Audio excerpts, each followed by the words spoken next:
Some nights you run until your lungs scream for mercy, and still it's not enough. Maya Chin crashes through rain-slicked alleys, blood pounding in her ears, Marcus Hale's footsteps echoing like a death sentence behind her. She's done being his punching bag, his possession, his victim. But when she stumbles into a wedding that isn't what it seems, chandeliers glittering over dangerous men in expensive suits, she realizes she's just traded one predator for another.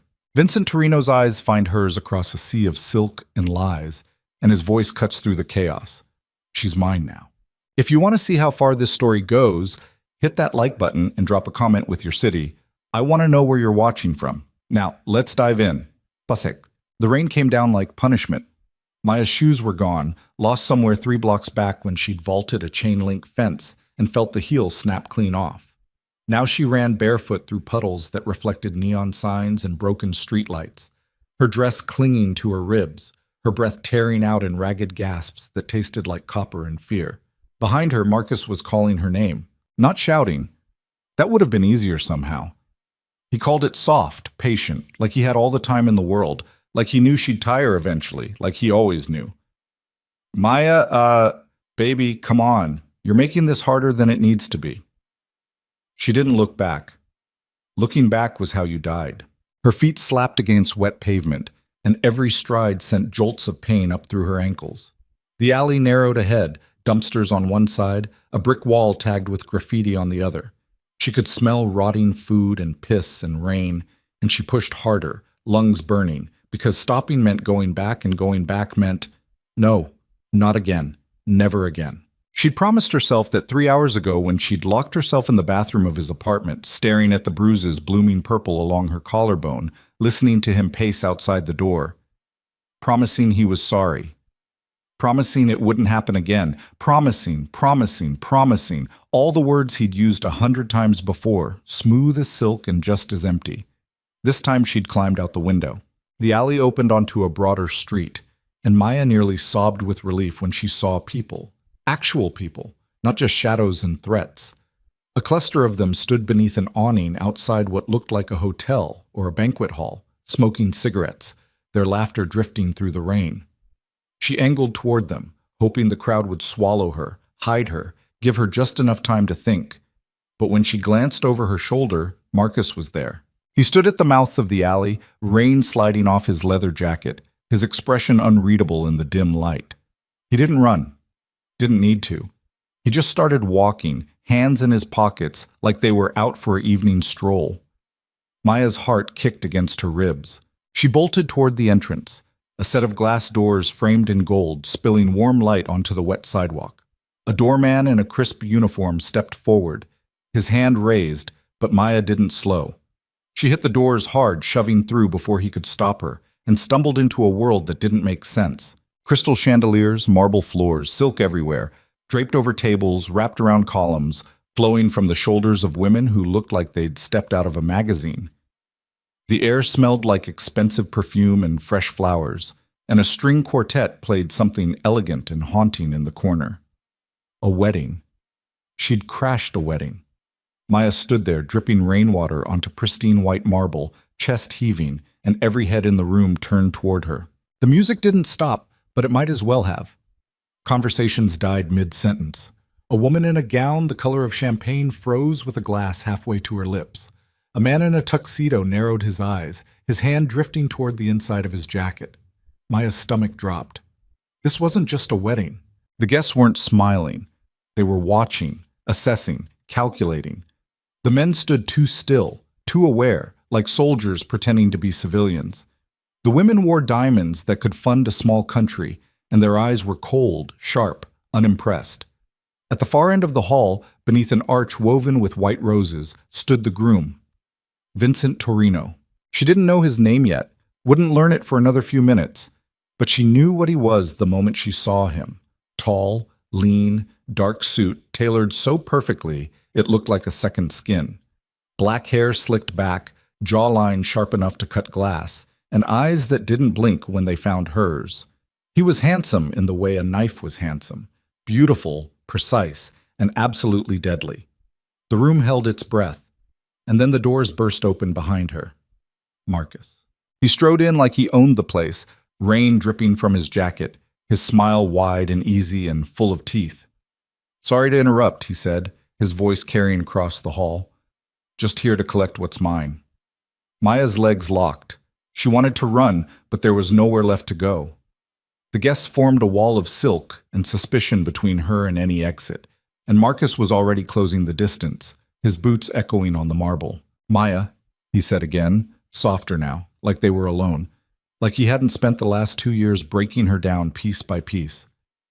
"Come on, baby, let's go home." She opened her mouth, but no sound came out, and then Vincent Torino moved.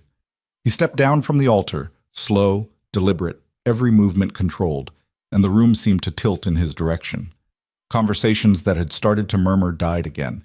Even Marcus hesitated, his smile faltering just a fraction.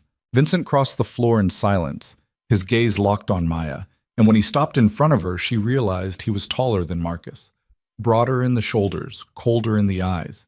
He didn't look at Marcus. Not yet. "Are you hurt?" His voice was low, calm, almost gentle, but there was steel underneath. Maya blinked. "What?" "Are you hurt?" She shook her head even though her feet were bleeding and her wrist ached where Marcus had grabbed her earlier and her ribs felt like they'd been kicked in. Vincent's jaw tightened. Then, finally, he turned to Marcus. "Who are you?" Marcus's smile came back, sharp and confident. "Her boyfriend." "And you are?" "Uninterested in your answer." Vincent's tone didn't change, still calm, still measured, but something in it made the air go thin. "Leave." Marcus laughed, actually laughed. "Listen, man, I appreciate the chivalry, but this is between me and her. So why don't you go back to your... She's mine now."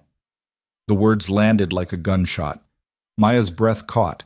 Marcus's smile vanished, and the guests, the ones who'd been pretending not to listen, went utterly still.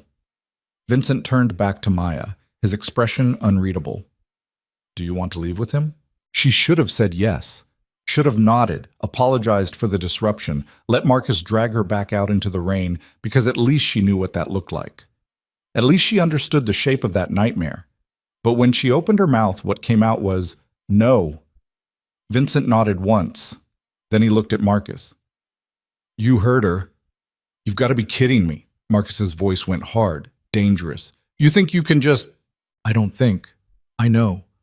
Vincent stepped between them, and though he didn't raise his voice, didn't lift a hand, the threat was unmistakable. "If I see you near her again, I'll break every bone in your body. Slowly. Do we understand each other?" For the first time since Maya had met him, Marcus Hale looked uncertain. He glanced at the guests, really looked at them, and whatever he saw there made him go pale. The men in tuxedos weren't just watching anymore. They were waiting.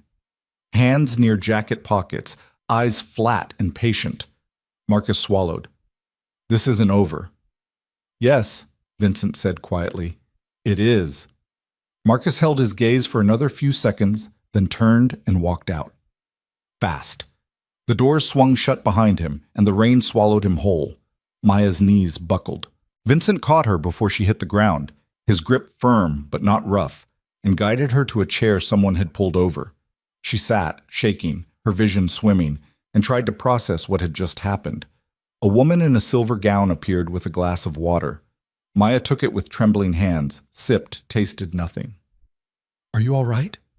Vincent crouched in front of her, his dark eyes scanning her face like he was cataloging every bruise, every tear in her dress, every shallow breath. I don't know." Her voice came out small, broken. "I don't know what just happened." "You're safe." He said it like a fact, like the world had already rearranged itself around that single truth. "Who are you?" His mouth twitched, not quite a smile. "Someone who doesn't like uninvited guests." "That's not an answer." "No," he agreed. "It's not." Before she could push further, an older man in an impeccable suit approached, his silver hair slicked back, his expression carved from stone. "Vincent, a word." Vincent rose smoothly. "Not now, Uncle. Now." They stared at each other for a long moment, some silent battle of wills playing out, and then Vincent inclined his head. 5 minutes. He glanced back at Maya. Don't move. She almost laughed. Where the hell was she supposed to go? He disappeared into a side room with the older man and two others who looked like they'd been carved from the same block of granite. The door closed. The string quartet started playing again, tentative at first, then with more confidence. Maya sat there, dripping on expensive upholstery, and tried to breathe. A woman in her 50s, elegant, cold, draped in emeralds, leaned over. You picked an interesting time to make an entrance, dear. I didn't mean to. Of course you didn't. The woman's smile didn't reach her eyes. But you're here now, and Vincent claimed you in front of everyone. Do you understand what that means? Maya shook her head. The woman studied her like she was a puzzle missing too many pieces. It means you're not going anywhere. Not tonight, possibly not ever. She straightened, smoothing her gown. Welcome to the family. Then she walked away, leaving Maya alone with a glass of water and the slow, creeping realization that she'd just traded one cage for another. The 5 minutes stretched into 10, then 15. The wedding, or whatever this was, resumed around her. Guests drifted back to their conversations, though more than a few kept glancing her way. The bride, a striking woman with sharp cheekbones and ice-blue eyes, stood near the altar, whispering urgently to an older woman who might have been her mother. Neither of them looked happy. Maya considered bolting. The front doors were right there. She could run again, disappear into the rain, find a bus station or a shelter or... Running won't help. She jumped. A man had appeared beside her chair, younger than Vincent, maybe mid-20s, with a scar running through his left eyebrow and a smile that was all edges. He's already decided. And when Vincent decides something, he shrugged. Well, you'll see. Decided what? That you're worth keeping. Her stomach twisted. I'm not a thing to be kept. No, the man agreed, but you're something, and that's more dangerous. Before she could respond, the side door opened and Vincent emerged, his uncle and the others trailing behind him. He looked different, harder. The calm mask was still in place, but there was something brittle underneath, like glass under pressure. He crossed to her, ignoring the bride's glare, ignoring the murmurs rippling through the crowd. We're leaving. Maya stood on instinct, her legs unsteady. Where? Somewhere safe. That's not an answer either. This time he did smile, barely. You'll get used to that. He offered his arm. She stared at it, then at him, trying to read the angles of his face, the intent behind those dark, unreadable eyes. I can walk on my own. Your feet are bleeding. She looked down. He was right. Crimson footprints trailed behind her on the white marble, small and damning. I don't know you, she said quietly. No, Vincent agreed, but you know him, and I'm not him. It wasn't a promise. It wasn't even reassurance. It was just a statement of fact, delivered in that same calm, steady voice. And somehow that was worse because it didn't ask her to trust him. It just asked her to choose. Him or the rain, him or Marcus, him or nothing. Maya took his arm. The guests parted as they walked toward the exit, a corridor of silk and suspicion, and she felt their eyes on her like knives. Vincent didn't acknowledge any of them. He moved with the same controlled precision he'd shown from the start, like the whole world was a chessboard and he'd already calculated every move. Outside, the rain had softened to a drizzle. A black car waited at the curb, sleek, expensive, windows tinted so dark she couldn't see inside. A driver in a gray suit held the door open, his expression blank. Vincent gestured for her to get in. Maya hesitated. If I do this, you already did. What does that mean? He leaned closer, and for the first time she saw something flicker in his eyes. Not warmth exactly, but not coldness either. It means you made a choice, and now I'm honoring it. By kidnapping me? By protecting you. Same thing. No, Vincent said quietly. It's not. The driver cleared his throat.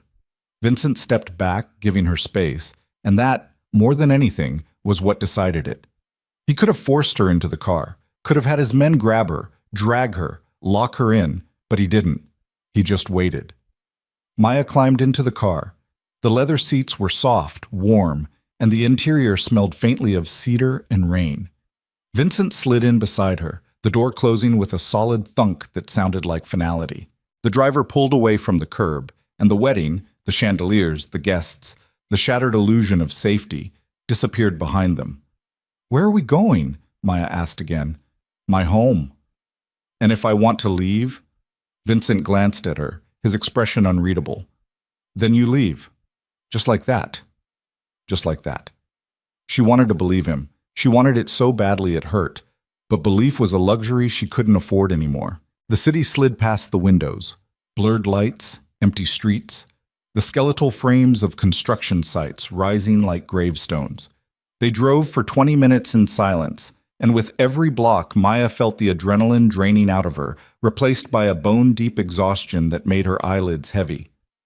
Finally, the car turned into an underground garage, sleek and pristine, and came to a stop in front of a private elevator. Vincent opened the door, stepped out, waited. Maya followed. The elevator was all glass and steel, and when Vincent pressed the button for the top floor, it shot upward so fast her stomach dropped. She watched the city shrink below them, the lights spreading out like a map of lost chances and bad decisions. When the doors opened, she stepped into a penthouse that looked like it had been ripped from a magazine. Floor-to-ceiling windows overlooking the skyline. Minimalist furniture in shades of black and gray. Art on the walls that probably cost more than she'd make in a lifetime. And silence. So much silence, it felt like a weight. "The guest room is down the hall," Vincent said, shrugging out of his jacket. "Second door on the left. Bathroom attached. There's clothes in the closet, my sister's. You're about the same size." Maya turned to face him. "Your sister? She doesn't live here anymore." "Why not?" His jaw tightened. "Because she got smart and left." The words hung between them, sharp and strange. And Maya realized she was standing in the middle of a stranger's home, barefoot and bleeding, with no phone, no money, no way out except the elevator she'd just come up in. "Why are you doing this?" she asked. Vincent met her gaze. "Because someone should have done it for her." "Your sister?" "Yes." "And what do you want from me?" He didn't answer right away. Instead, he crossed to the windows, hands in his pockets, and stared out at the city like it was a problem to be solved. "Nothing," he said finally. "Right now, I want nothing from you. Right now. Right now." Maya's pulse kicked. "And later?" Vincent turned, and the look in his eyes was something she couldn't name.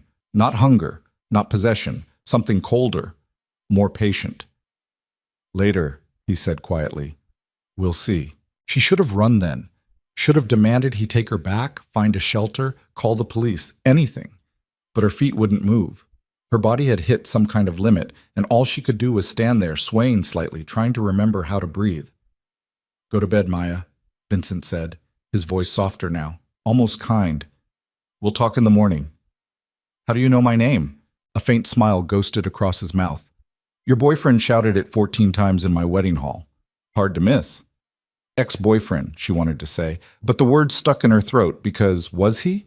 Could you break up with someone who'd never see you as separate from himself? She turned and walked down the hall, each step sending fresh spikes of pain through her feet.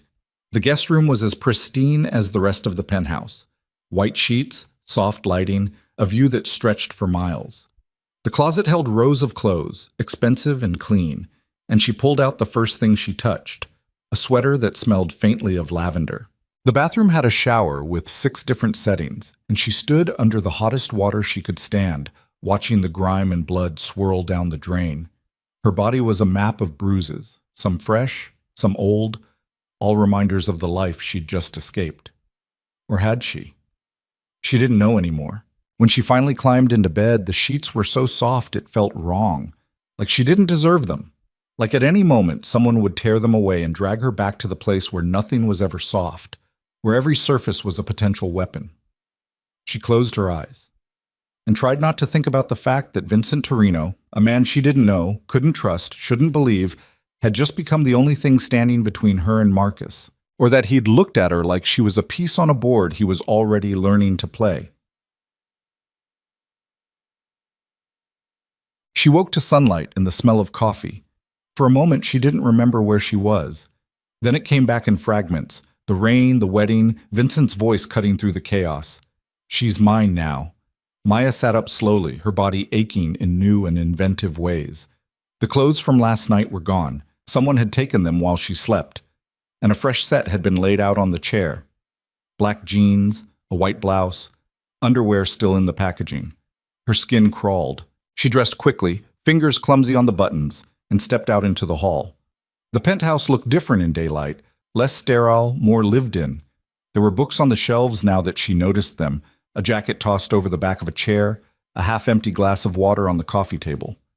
Vincent sat at the kitchen island, reading something on a tablet, a cup of coffee in his hand. He'd changed too, dark slacks, a gray sweater that made him look almost human. He glanced up when she entered. "You're awake. Where are my clothes?" "Being cleaned." He gestured to a stool across from him. "Sit. You should eat." "I'm not hungry."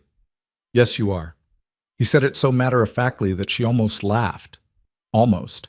Instead, she crossed her arms and stayed where she was, near the hallway, near an exit that wasn't really an exit. "I want to leave," she said. Vincent set down his tablet. "All right." She blinked. "What?" "You want to leave. So leave." He nodded toward the elevator. "Door's unlocked. You can go wherever you want." It was a test. Had to be. Just like that. Just like that. He picked up his coffee, sipped, watched her over the rim. "But if you walk out that door, I can't protect you, and he will find you." "Marcus." The name sat between them like a landmine. "You don't know that," Maya said, but her voice wavered. "Yes, I do." Vincent set down his cup. "Men like him don't let go. They circle. They wait. They find the moment you think you're safe, and they take it away." He paused. "How long do you think it'll take him to track you down? A day? 2? That's not... He knows your habits, your friends, the places you go when you think no one's watching." Vincent's voice stayed calm, clinical, like he was discussing the weather. "He's already planning it. Right now, while you're standing here, he's making calls, asking questions, pulling strings." Maya's stomach turned. "How do you know?" "Because it's what I would do." The honesty of it hit her like a slap. No pretense, no false comfort, just the cold, brutal truth delivered in that same even tone. "So what?" Maya said, her voice shaking now. "I stay here? Become your... what? Your prisoner?" "My guest." "For how long?" "As long as it takes." That's not an answer. Vincent stood, rounding the island with that same controlled grace, and stopped a few feet away. Close enough that she could see the faint scar above his left eyebrow, the way his eyes weren't quite black, just a brown so dark it swallowed light. "Here's the truth," he said quietly. "You walked into my world last night. Not by choice, I know that. But you're in it now. And the people who were at that wedding, they saw me claim you. They saw me challenge someone on your behalf. In their eyes, you're mine. Which means if you leave, you're not just running from Marcus. You're running from every person who thinks hurting you might hurt me." Her breath caught. "You're saying I'm a target. I'm saying you already were. Now you're just a different kind." The words should have terrified her. And they did. But underneath the terror was something else. Something sharp and bitter and almost like relief. Because at least he wasn't lying. At least he wasn't pretending this was anything other than what it was. "What do you want from me?" she asked again. Vincent's expression didn't change. "Right now, I want you to sit down and eat breakfast. After that, we'll figure out the rest." "That's it?" "That's it!" She wanted to scream, wanted to throw something, break something, demand answers that made sense. But she was so tired. So goddamn tired of running, of fighting, of trying to survive one more day in a world that kept finding new ways to corner her. So she sat. Vincent returned to his side of the island, slid a plate toward her. Eggs, toast, fruit that looked too perfect to be real. She picked up a fork, poked at the eggs, didn't eat. "You're safe here," he said after a moment. "You keep saying that. Because it's true. And if I don't believe you?" He met her gaze. "Then don't. Belief isn't required." They sat in silence, the city stretching out beyond the windows, and Maya realized with a sick, sinking certainty that she'd just made a choice she couldn't unmake. She'd stepped into Vincent Torino's world, and there was no stepping back out. The first 3 days passed in a kind of suspended animation. Maya moved through the penthouse like a ghost, careful not to touch too much, not to claim too much space, not to believe for even a second that this was anything other than temporary. She slept fitfully, waking at every small sound, the hum of the elevator, the whisper of the air conditioning, footsteps in the hall that turned out to be Vincent moving through his own home like he owned the silence itself. Which, she supposed, he did. He kept his distance. Mornings, he was gone before she woke, off to whatever business required a man like him to wear expensive suits and disappear into black cars with tinted windows. He'd return in the evenings, sometimes early, sometimes not until after midnight, and they'd exchange maybe a dozen words. Polite. Careful. Like strangers sharing an elevator. She told herself it was better this way, safer. On the fourth morning, she found him in the kitchen again, this time on the phone. He was speaking in Italian, low, clipped, angry, and whatever was being said on the other end made his jaw tighten until she thought it might crack. When he noticed her, he switched to English mid-sentence. I'll handle it. No, don't. Just stay where you are. He hung up without saying goodbye and set the phone down with the kind of control that suggested he wanted to throw it through the window. Problem? Maya asked before she could stop herself. Vincent's gaze flicked to her, assessing. Nothing that concerns you. Right. She crossed to the coffee maker, poured herself a cup. The silence stretched thin and brittle. You've been here 4 days, Vincent said finally. I know. You haven't asked to leave. Maya turned, leaning against the counter, the coffee warm in her hands. Would it matter if I did? Yes. Liar. His mouth twitched, almost a smile, but not quite. You don't trust me. Should I? No, Vincent said simply. But you're still here. She wanted to argue, to snap back with something sharp and cutting, but he wasn't wrong. She could have left, could have walked out any of the dozen times he'd been gone, taken the elevator down, disappeared into the city. But she hadn't, because the truth was uglier than fear of Vincent. The truth was she had nowhere else to go. Marcus called, she said quietly. Vincent went very still. When? Last night, 3 times. Didn't answer. No, she swallowed. But he left messages. What did he say? Maya set down her coffee cup before her hands could start shaking. That I'm making a mistake. That you're dangerous. That I should come home before... She trailed off. Before what? Before you ruin me. The words hung in the air like smoke. Vincent didn't react. Didn't flinch.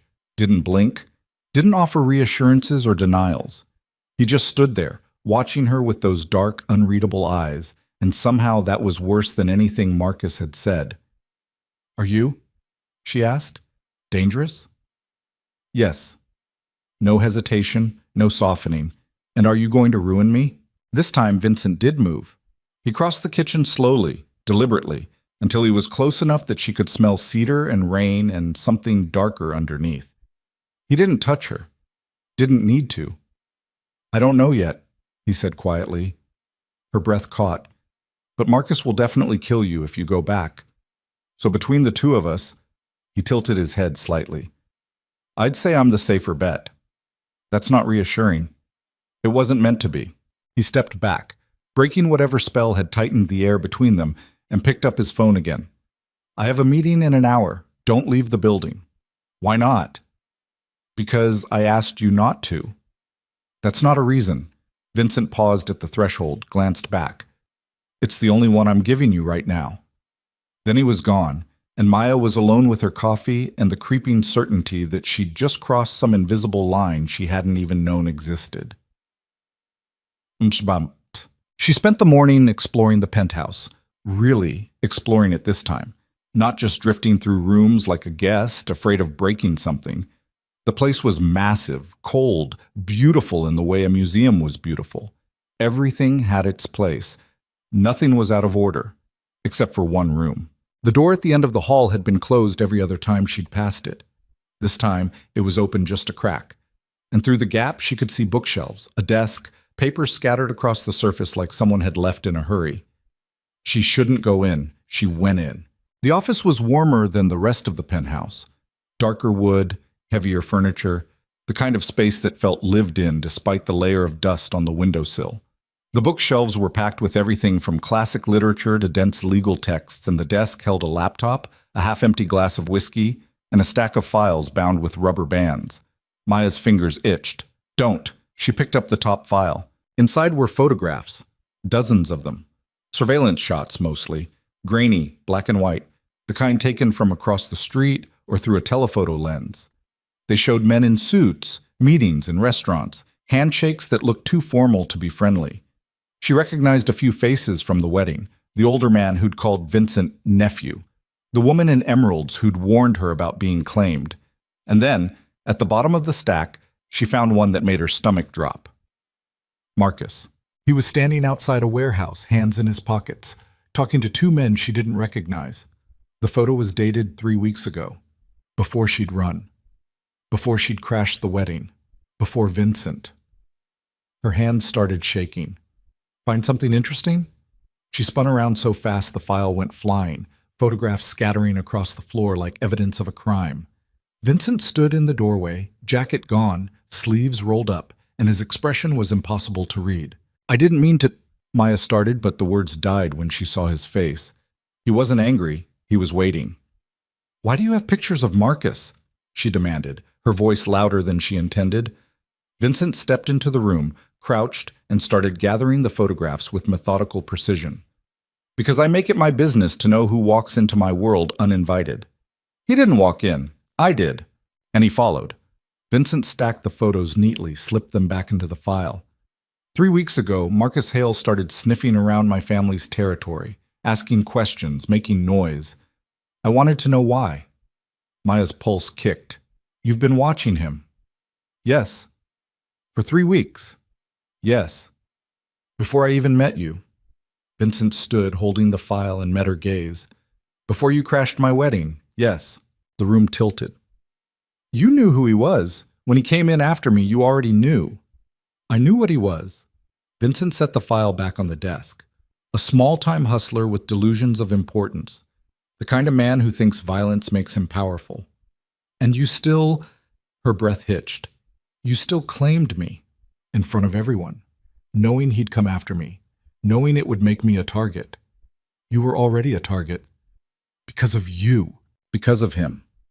Vincent's voice didn't rise, but the steel in it cut clean through her anger. He made you a target the first time he put his hands on you, the first time he made you afraid to leave. I just gave you a way out. You gave me a cage. No, Vincent said quietly. I gave you a choice, and you made it. Maya wanted to scream, wanted to hit him, hurt him, make him feel even a fraction of the fear and confusion clawing through her chest. But her hands were shaking too hard, her vision blurring, and all she could do was stand there, drowning in the realization that nothing about the last 4 days had been coincidence. He'd known. He'd always known. Why? She whispered. Vincent studied her for a long moment. Then, instead of answering, he reached past her and pulled another file from the desk drawer. This one was thinner, newer. He opened it and turned it so she could see. Inside was a single photograph. A woman, early 20s. Dark hair, dark eyes, a smile that looked like it had been hard-won.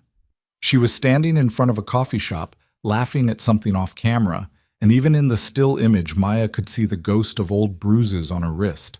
Who is she? Maya asked, though some part of her already knew. My sister, Vincent said. Sophia. Where is she now? Safe. Far away. Somewhere he'll never find her. He? Vincent's jaw tightened. The man she ran from, the one who thought he owned her.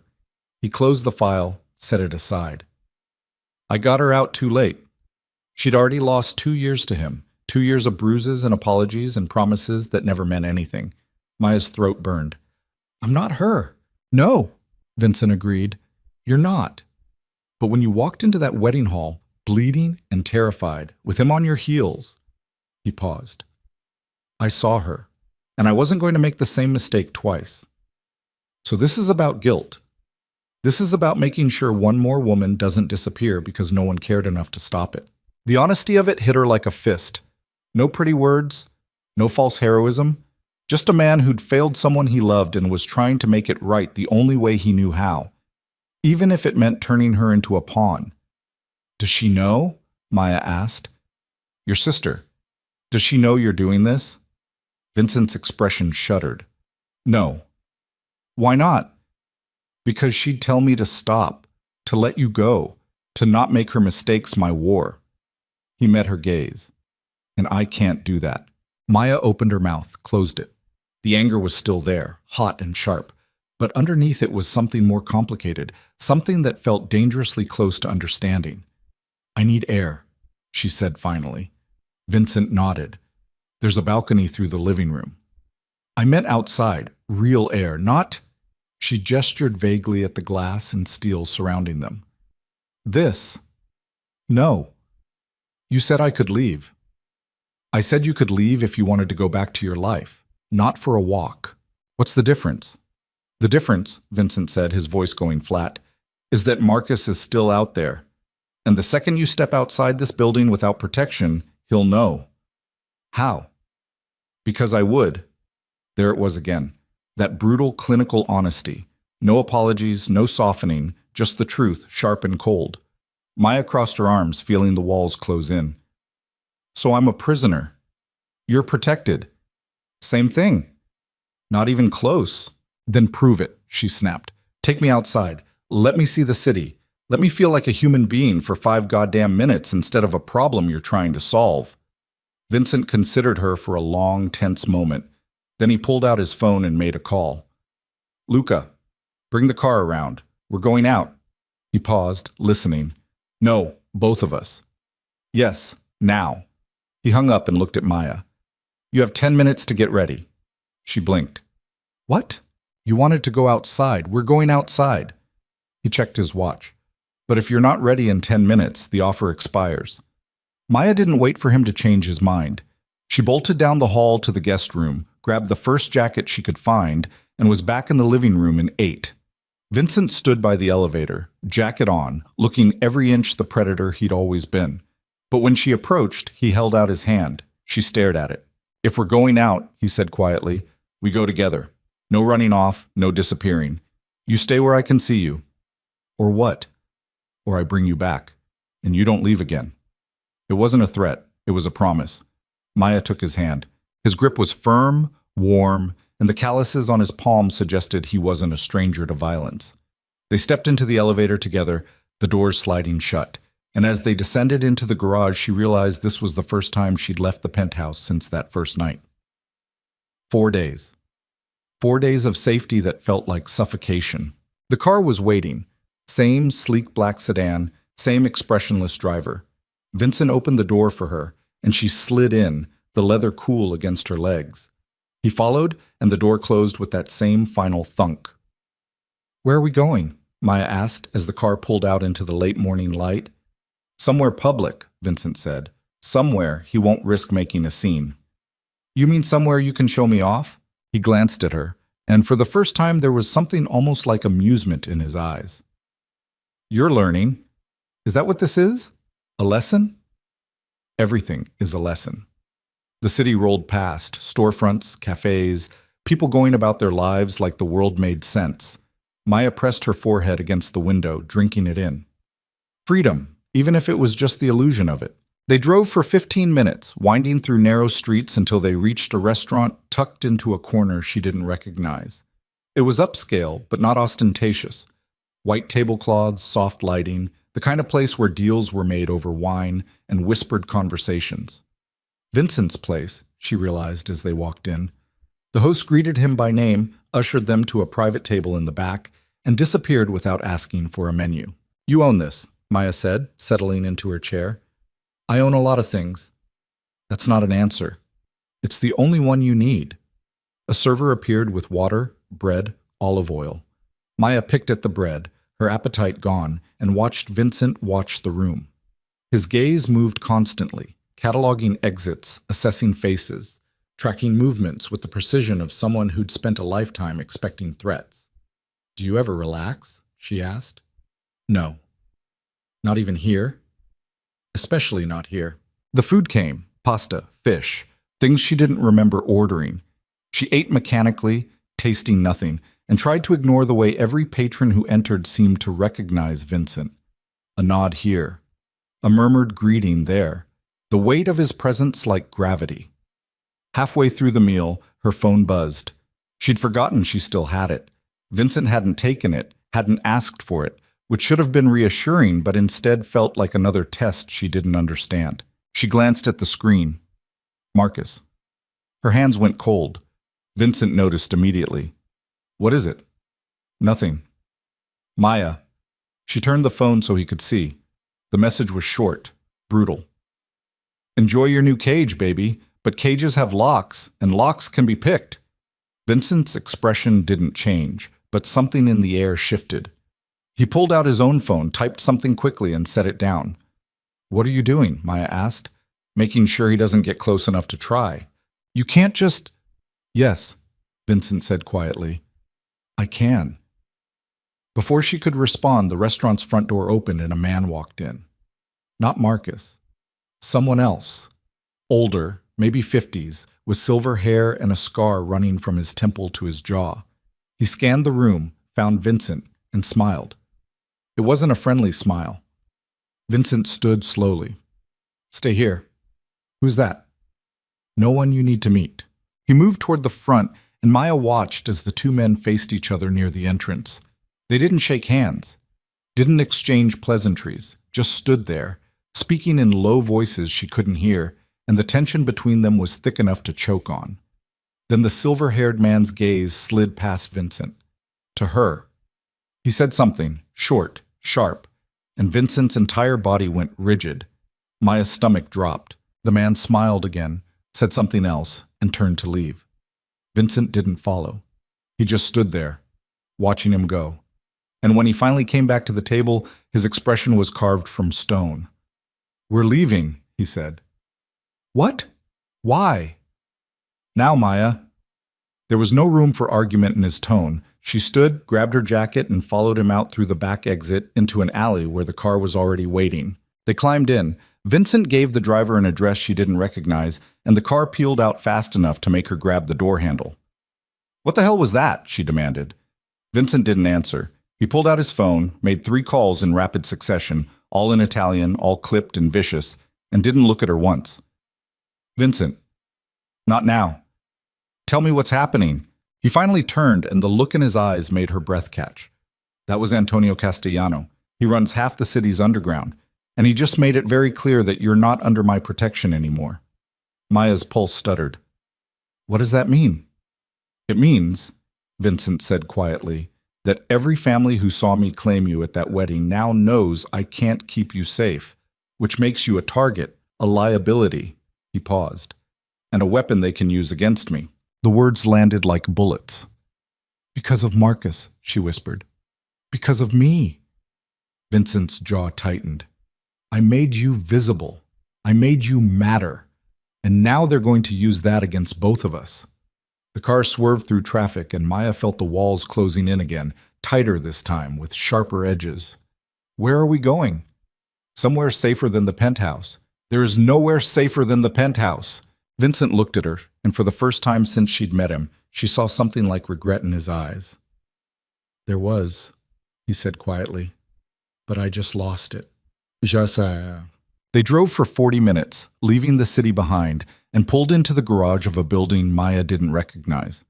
Smaller than the penthouse. Older. The kind of place that looked abandoned from the outside but hummed with electricity once you stepped inside. Vincent led her through a maze of hallways, concrete floors, exposed pipes, the smell of old metal and fresh paint, and opened a door into a space that was part apartment, part fortress. 3 men were waiting inside. One she recognized from the wedding, the young one with the scar through his eyebrow. The other 2 were strangers, broad-shouldered and silent, guns visible beneath their jackets. This is Luca, Vincent said, nodding to the scarred man. He'll be with you whenever I'm not. With me, Maya repeated slowly. You mean guarding me? I mean keeping you alive. Luca stepped forward, offered his hand. Ma'am. She didn't take it. I'm not some princess in a tower. No, Luca agreed. You're the woman everyone suddenly wants dead, so you'll forgive me if I treat you like one. Vincent moved to a desk in the corner, pulled out a laptop, and started typing. The other two men positioned themselves by the windows, and Maya stood in the middle of the room, feeling like the walls were made of eyes. "This is insane," she said. "This is survival," Vincent replied without looking up. "I didn't ask for this." "No," he agreed. "You asked to go outside, and I let you, and now we're both paying for it." The accusation stung more than it should have. Maya crossed to the desk, slammed her hand down next to the laptop. "Don't you dare put this on me." Vincent finally looked up, and the exhaustion in his eyes was startling. I'm putting it on me." "Then fix it." "I'm trying." "Try harder." "Maya." "No." She leaned closer, her voice shaking. "You pulled me into this world. You claimed me. You made me matter to people I've never even met. So don't sit there and act like there's nothing you can do." Vincent closed the laptop slowly. "There's always something I can do. The question is whether you'll survive it." Her breath caught. "What does that mean?" He stood, and the space between them felt charged, dangerous. "It means that the only way to keep you safe now is to make you untouchable. And the only way to make you untouchable," he paused, "is to make you mine. Publicly. Undeniably. In a way no one can question." Maya's heart slammed against her ribs. "You're talking about a binding," Vincent said quietly. "An engagement, a promise in front of every family in this city that you're under my protection permanently. That's insane." "That's the only option left. I won't do it." "Then you'll die." The words hung in the air like a noose. Maya stepped back, her legs shaking. "You're bluffing." "I don't bluff." "Then you're threatening me." "I'm telling you the truth." Vincent's voice was steady, relentless. "Antonio made his move today because he thinks I'm weak. That I claimed you out of sentiment, not strategy. If I don't prove him wrong, if I don't show every family in this city that you're not a liability but an asset, they'll come for you, and they won't stop until you're dead, or worse." "Worse than dead," Maya repeated, her voice hollow. "Yes." She wanted to laugh, wanted to scream, wanted to wake up and discover this was all some fever dream she'd stumbled into. But Vincent's eyes were too real, too certain. "And if I agree?" she asked quietly.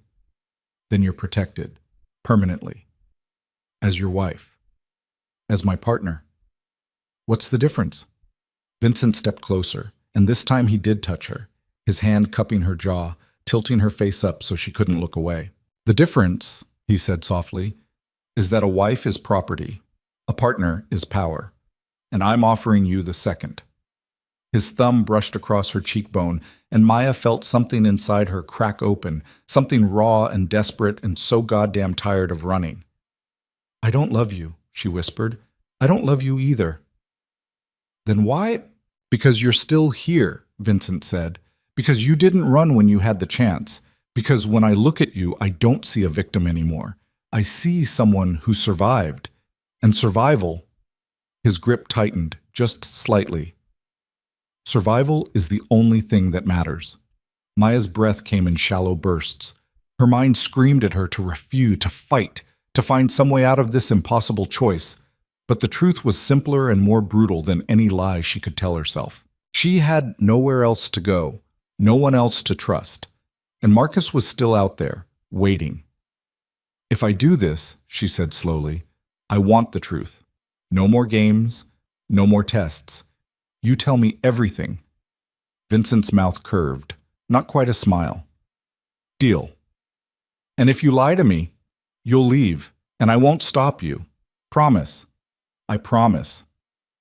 Should have felt like a trap, should have sent every alarm in her body screaming, but standing there with his hand on her face and his eyes locked on hers, Maya realized something terrifying. She believed him, and that was more dangerous than anything Marcus had ever done. "Okay," she whispered. Vincent's eyes darkened. "Okay? Okay."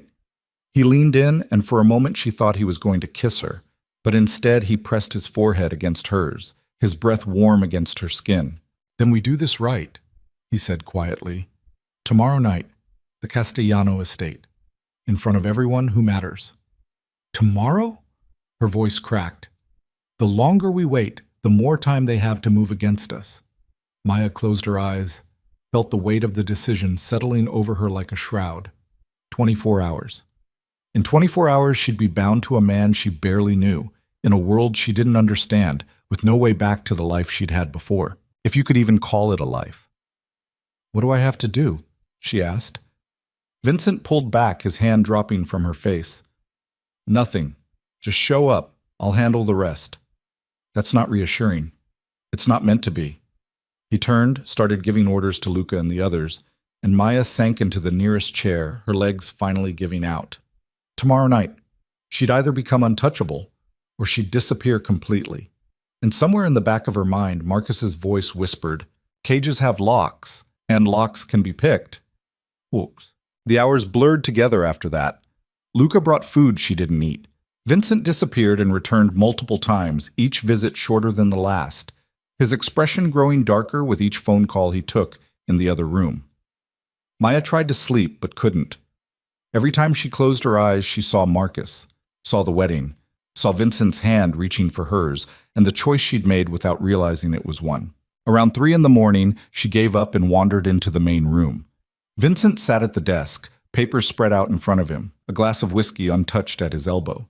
He looked up when she entered, and the exhaustion on his face was startling. "Can't sleep?"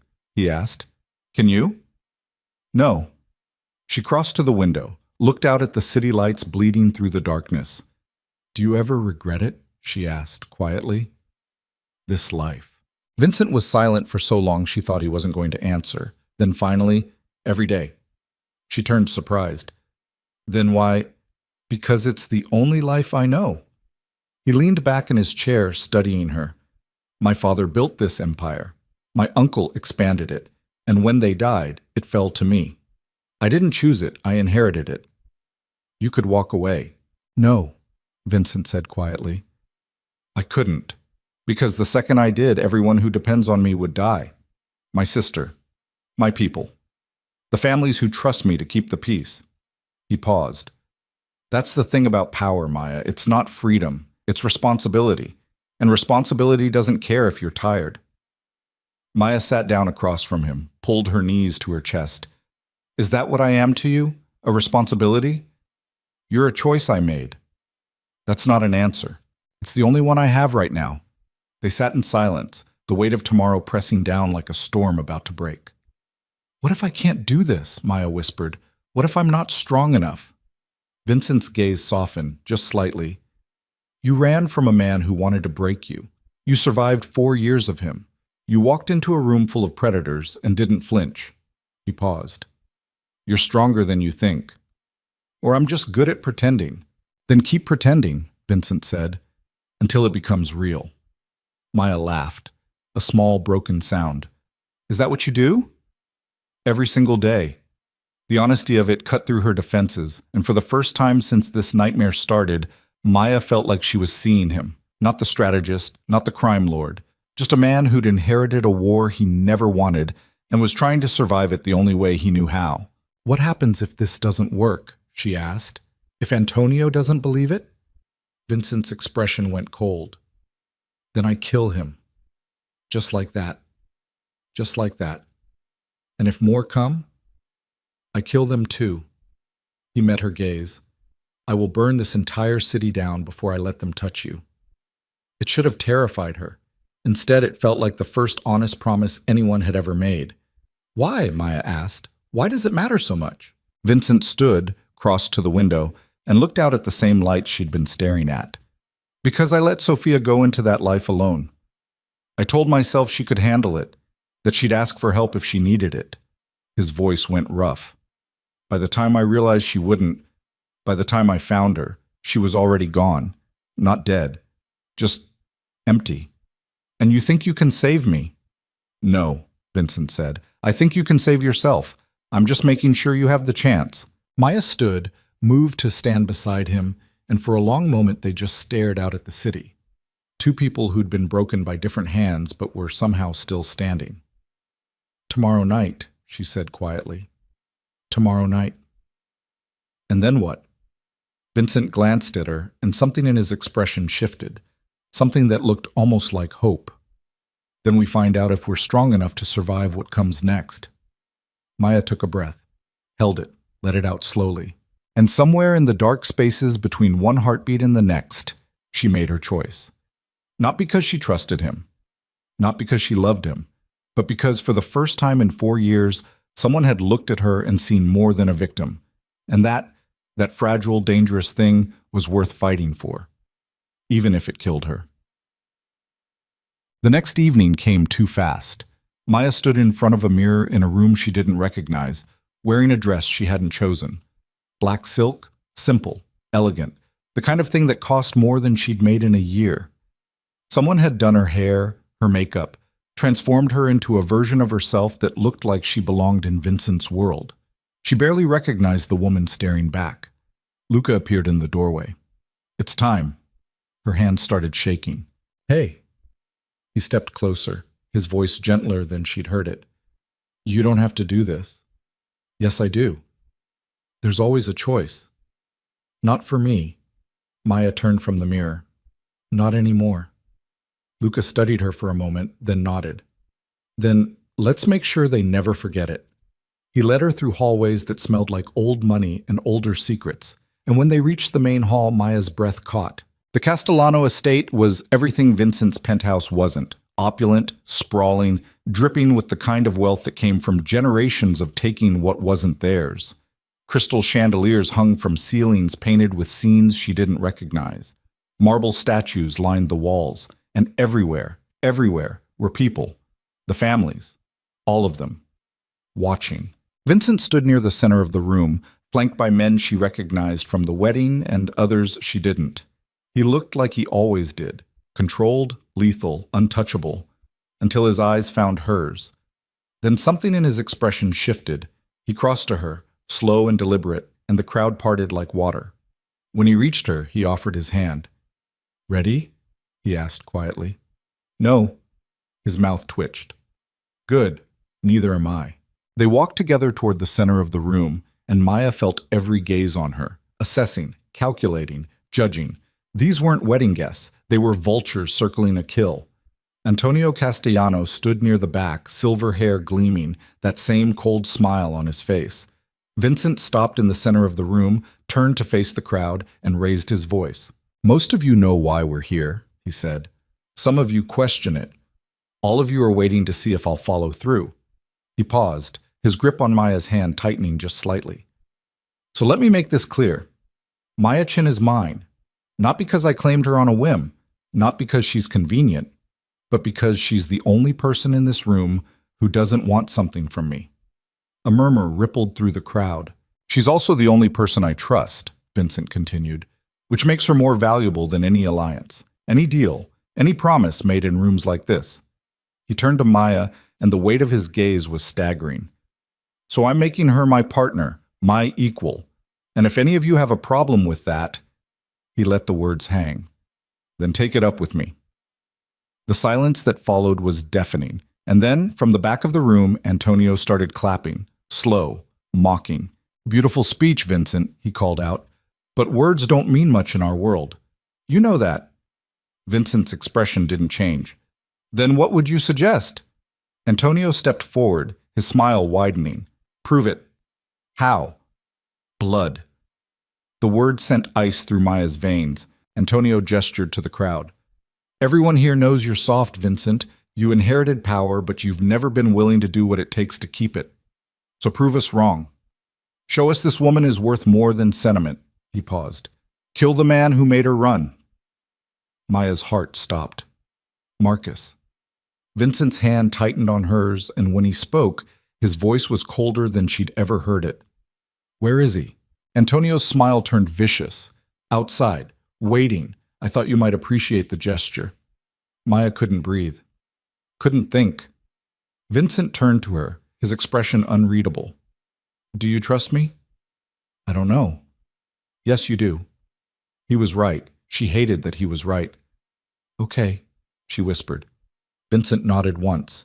Then he released her hand, turned to Antonio, and said the words that sealed everything. "Bring him in." The doors opened, and Marcus Hale walked into the room, bruised, bloodied, but still smiling that same charming, empty smile. And when his eyes found Maya, he laughed. "Hey, baby," he said. "Miss me?" Marcus walked into the room like he owned it. Blood crusted the corner of his mouth, his left eye swollen nearly shut, his shirt torn at the shoulder. But that smile, that goddamn smile was still there, wide and confident and utterly empty of fear. He moved with the easy swagger of a man who'd been beaten before and survived, who'd learned that pain was temporary, but reputation was everything. Maya's legs locked. Her breath turned to glass in her chest. He looked exactly the same, sounded the same, even smelled the same. Cologne and cigarettes and something darker underneath. Something that had always made her skin crawl, but that she'd learned to ignore because ignoring it was easier than fighting. But now, standing in this room full of predators, with Vincent's hand still warm on hers a moment ago, she saw him differently. He wasn't a monster. He was small, pathetic, a bully who'd mistaken cruelty for power. "Maya," Marcus said again, his voice carrying across the marble floor. "You're looking good. Real good. Guess you cleaned up nice for your new boyfriend." He shifted his attention to Vincent, that smile widening. She always did know how to land on her feet. Or on her back. Whichever paid better.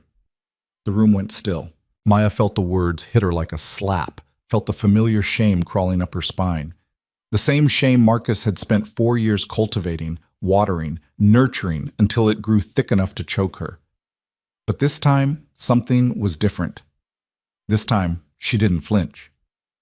Vincent stepped forward, not rushed, not angry, just a single deliberate step that put him between Maya and Marcus like a wall made of ice and violence. "Say that again," Vincent said quietly. Marcus's smile faltered, just for a second. Then it came back, sharper. "What, you didn't know? Didn't ask where she came from before she crashed your pretty little party?"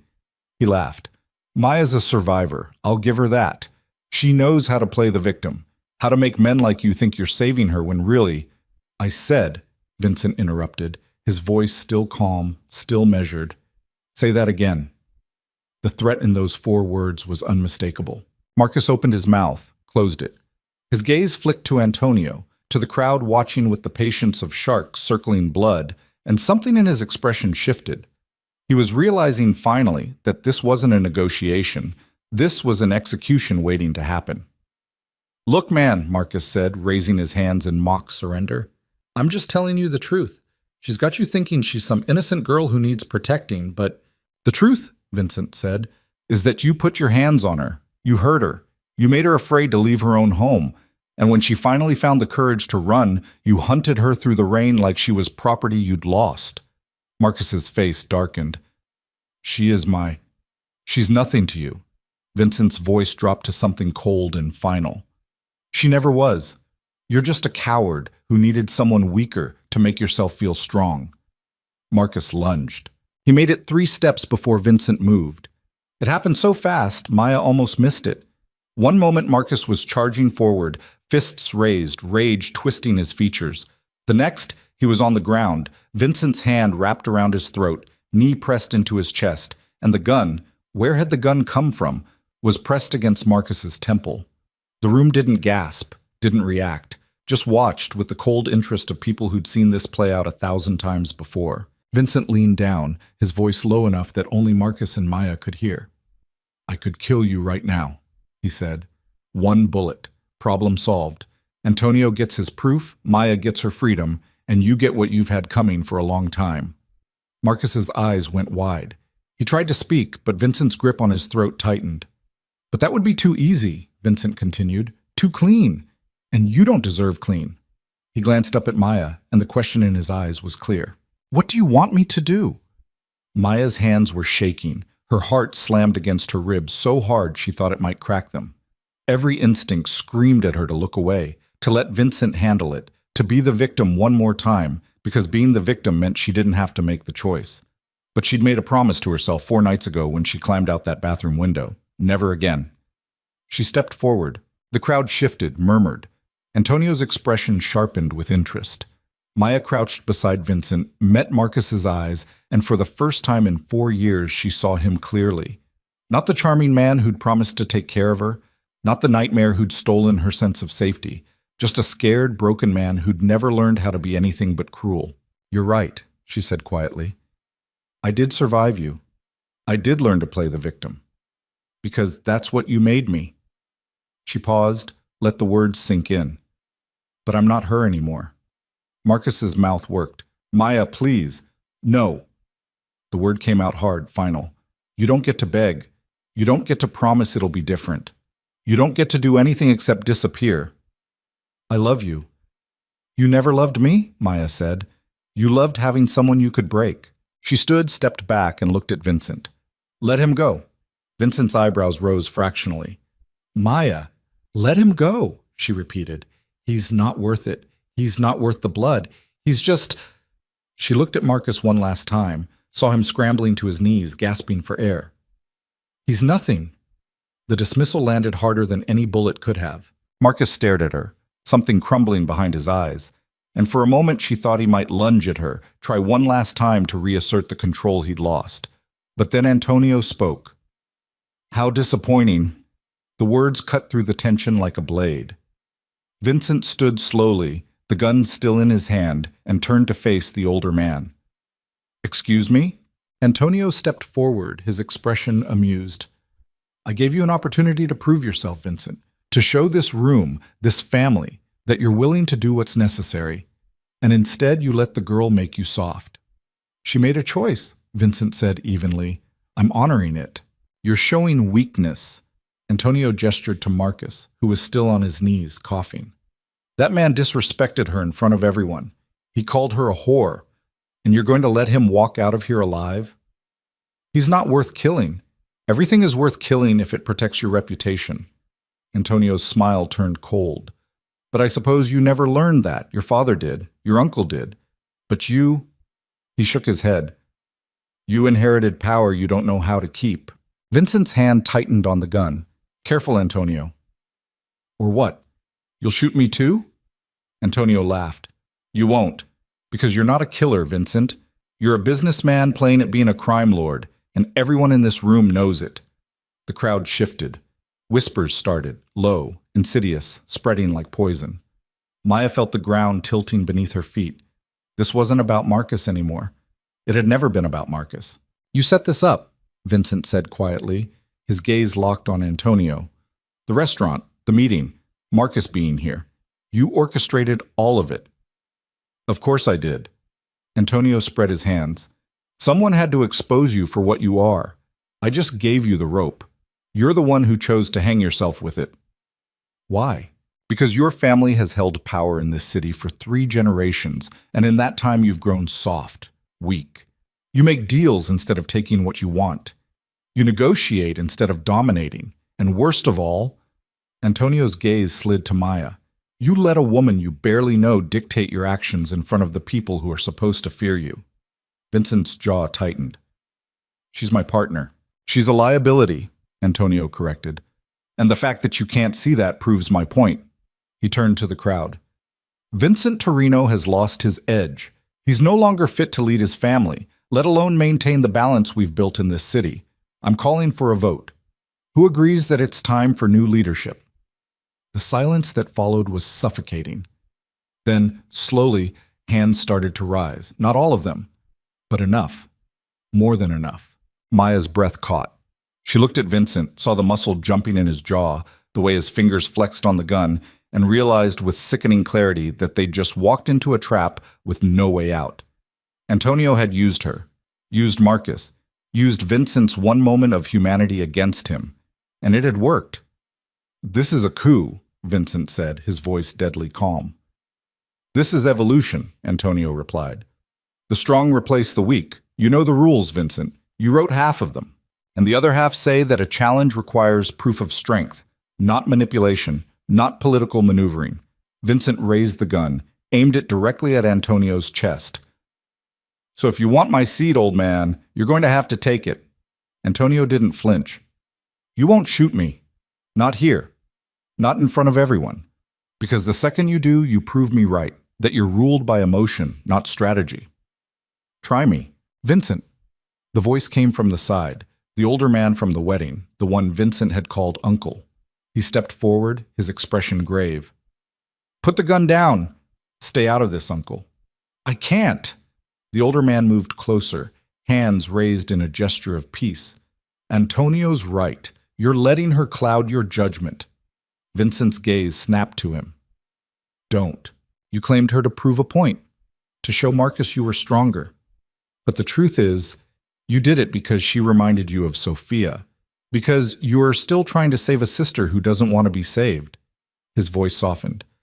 You're a good man, Vincent, but this world doesn't reward good men. It devours them. Then maybe it's time for a different world. There is no different world, the uncle's voice cracked. There's only this one, and in this one, you make the hard choices or you die. So stop pretending you can have both. Stop pretending she can be your partner and your conscience, because the second you put her before the family, I put her before nothing, Vincent said coldly. She's part of the family now. I made that clear. By refusing to kill a man who disrespected her? Antonio laughed. That's not protection, Vincent. That's cowardice dressed up as mercy. Maya had heard enough. She didn't think, didn't plan, didn't consider the consequences. She just moved. Her hand closed around a shard of broken glass from a shattered champagne flute on a nearby table. When had it broken? She didn't know, didn't care. And before anyone could stop her, she crossed the space between herself and Marcus. He looked up just in time to see her coming. His eyes went wide. Maya, don't... She drove the glass into his shoulder. Not deep, not fatal, just enough to make him scream, just enough to draw blood. Marcus collapsed backward, clutching the wound, and Maya stood over him, chest heaving, the glass still in her hand, her reflection distorted in the red staining the edges. The room went silent. Every eye turned to her. She looked at Antonio, her voice shaking but clear. Is that proof enough for you? Antonio stared at her, something like surprise flickering across his face. Then he started to smile. Well, perhaps there's hope for you yet. Vincent moved to her side, his hand closing over hers, gently prying the glass from her fingers before she could hurt herself. Maya, don't. She pulled away from him, from the warmth of his touch, from the concern in his eyes. Don't tell me I shouldn't have done that. Don't tell me it was a mistake. I'm so sick of being told what I should and shouldn't do. I wasn't going to. She turned to face him, and the look in his eyes stopped her cold. Pride. He looked proud. You didn't have to do that, Vincent said quietly. Yes, I did. Maya's hands were still shaking. You were right. Everything is a choice, and I just made mine. Marcus groaned from the floor, blood seeping through his fingers. You crazy bitch. Shut up, Maya said without looking at him, or next time I'll aim for your throat. The certainty in her voice made even Marcus go quiet. Antonio stepped closer, studying her like she was a puzzle he was just starting to understand. Interesting. Very interesting. He glanced at Vincent. Perhaps I misjudged the situation. You think? Vincent's tone was dry. I think, Antonio said slowly, that you found yourself a woman with sharper teeth than I anticipated. The question is whether she's loyal to you or just angry at him. Does it matter? Maya asked before Vincent could answer. Antonio's eyebrows rose. Everything matters, my dear. Then let me make it clear. Maya stepped forward, ignoring the way her legs shook, ignoring the blood on her hands, ignoring everything except the need to end this before it swallowed them both. I'm here because I chose to be, not because Vincent forced me, not because I'm running from Marcus, but because, for the first time in my life, someone looked at me and saw more than something to use. How touching. I'm not finished. Her voice hardened. You want proof that Vincent is strong enough to lead? That he's not soft? Fine. Here it is. He could have killed Marcus the second he walked in that door, could have put a bullet in his head and been done with it. But instead he gave me the choice, because that's what real power looks like. Not forcing people to do what you want, but giving them the freedom to choose it. Philosophy, Antonio said dismissively. In our world, philosophy is just another word for weakness. Then your world is broken. The words hung in the air like a challenge. Antonio's smile faded. Careful, girl. You're in no position to... I'm in the perfect position, Maya interrupted, because unlike everyone else in this room, I have nothing to lose. You've all spent your entire lives building empires, making deals, protecting reputations, but me? I've already lost everything. So threatening me doesn't work. Intimidating me doesn't work. All you can do is kill me. She paused. And if you do that, you prove Vincent right. That you're just another coward hiding behind power you didn't earn. The silence that followed was absolute. Antonio stared at her, his expression unreadable. Then slowly, he started to laugh. It wasn't a kind sound. You have courage, he said. I'll give you that. Stupid, reckless courage, but courage nonetheless. He turned to Vincent. I underestimated her. That's rare. It won't happen again. Is that a threat? Vincent asked. It's a compliment. Antonio straightened his jacket. But my point stands. You've shown weakness tonight, Vincent. Not because you didn't kill Marcus, though that was a mistake, but because you let a woman you've known for less than a week dictate your actions in front of the families. That sets a precedent, one that will come back to haunt you. Then let it, Vincent said coldly, because I'm not changing course. Antonio studied him for a long moment. Then he nodded. Very well, but don't say I didn't warn you. He gestured to his men. We're leaving. This has been enlightening. He started toward the door, the crowd parting for him, and Maya felt something in her chest unclench slightly. They'd survived. Barely. But they'd survived. Then Antonio stopped, turned, and smiled. Oh, one more thing, he said casually. You asked earlier why Marcus was here, why I brought him. He glanced at Marcus, still clutching his bleeding shoulder. The truth is, he came to me 3 weeks ago. Told me he knew someone close to you, someone who could be useful. Maya's blood went cold. He offered me information, Antonio continued, about your movements, your plans, your weaknesses, all in exchange for help getting his girlfriend back. He paused. Of course, I didn't need his information. I have better sources. But I appreciated the initiative, so I told him I'd arrange a meeting, bring you both together, see what happened. Vincent's hand tightened on the gun. You used him. I used everyone, Antonio corrected, including you, including her. His gaze shifted to Maya.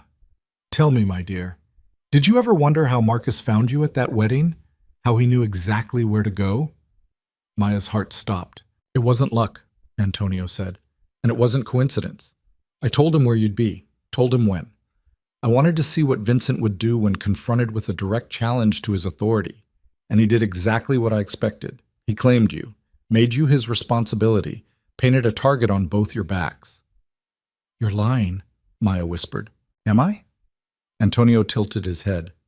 Ask yourself, why would Marcus show up at a private wedding he had no invitation to, no knowledge of, unless someone told him? Why would he risk walking into a room full of people who could kill him without consequence? He smiled. The answer is simple. I gave him hope. Told him if he made enough noise, if he embarrassed Vincent publicly, Vincent would hand you back just to make him go away. But Vincent didn't, Maya said, her voice shaking. No, Antonio agreed. He did something much more interesting. He chose you, and in doing so, he made you valuable. Not because of who you are, but because of what you represent, his one weakness, the crack in his armor. He turned to leave again, throwing his final words over his shoulder. Enjoy your victory, Vincent, but remember, every weakness can be exploited, and I'm a very patient man. Then he was gone, his footsteps echoing across the marble, and the crowd began to disperse, murmuring among themselves, casting glances at Maya and Vincent that ranged from curious to predatory. Maya stood frozen, her mind racing. She'd been bait. From the beginning. Antonio had orchestrated everything. Marcus showing up, the confrontation, the public claiming. He'd turned her into a weapon without her even knowing it. And Vincent? She looked at him, saw the tension in his shoulders. The way his jaw was clenched so tight it had to hurt. Did you know? She asked quietly. Vincent didn't answer right away. He stood there, the gun still in his hand, staring at the door Antonio had walked through. Vincent, Maya said again, did you know? Finally he turned to her. I knew someone told Marcus where to find you. I didn't know it was Antonio. But you suspected. I suspected a lot of things. And you didn't tell me. No. The honesty of it hit her like a punch. Why not? Because telling you would have changed how you acted, and I needed you to be genuine, to react authentically. If you'd known you were being watched, being used, you would have second-guessed every move, every word. He paused. And that would have gotten you killed. Maya's hands clenched into fists. So you used me too. I protected you. By lying? By keeping you alive. That's not the same thing. In my world, Vincent said quietly. It's the only thing. Maya wanted to scream, wanted to hit him, hurt him, make him feel even a fraction of the betrayal churning through her chest. But her body was shaking too hard, her vision blurring with tears she refused to let fall. Trusted you, she whispered. I know. I chose you. I know. And this entire time you've been playing me like everyone else. Vincent's expression cracked just slightly. No, not like everyone else. Never like everyone else. Then what's the difference? He stepped closer, and this time when he reached for her, she didn't pull away. His hand cupped her face, thumb brushing across her cheekbone, and the gentleness of it made her chest ache. The difference, Vincent said, his voice rough, is that everyone else sees you as a tool, a means to an end. But when I look at you, I see someone who survived hell and came out fighting. I see someone who stabbed a man with broken glass because she was tired of being afraid. I see... He paused, something flickering in his eyes. I see someone I don't want to lose. You don't even know me. Then let me. Maya's breath hitched. You're asking me to trust you again. After this, I'm asking you to stay. Why? Because you're the first real thing I've had in 10 years. The confession hung between them, raw and unexpected. Maya searched his face, looking for the lie, the manipulation, the angle, but all she saw was exhaustion, and something that looked dangerously close to desperation. If I stay, she said slowly, no more secrets, no more tests. You tell me everything. I will.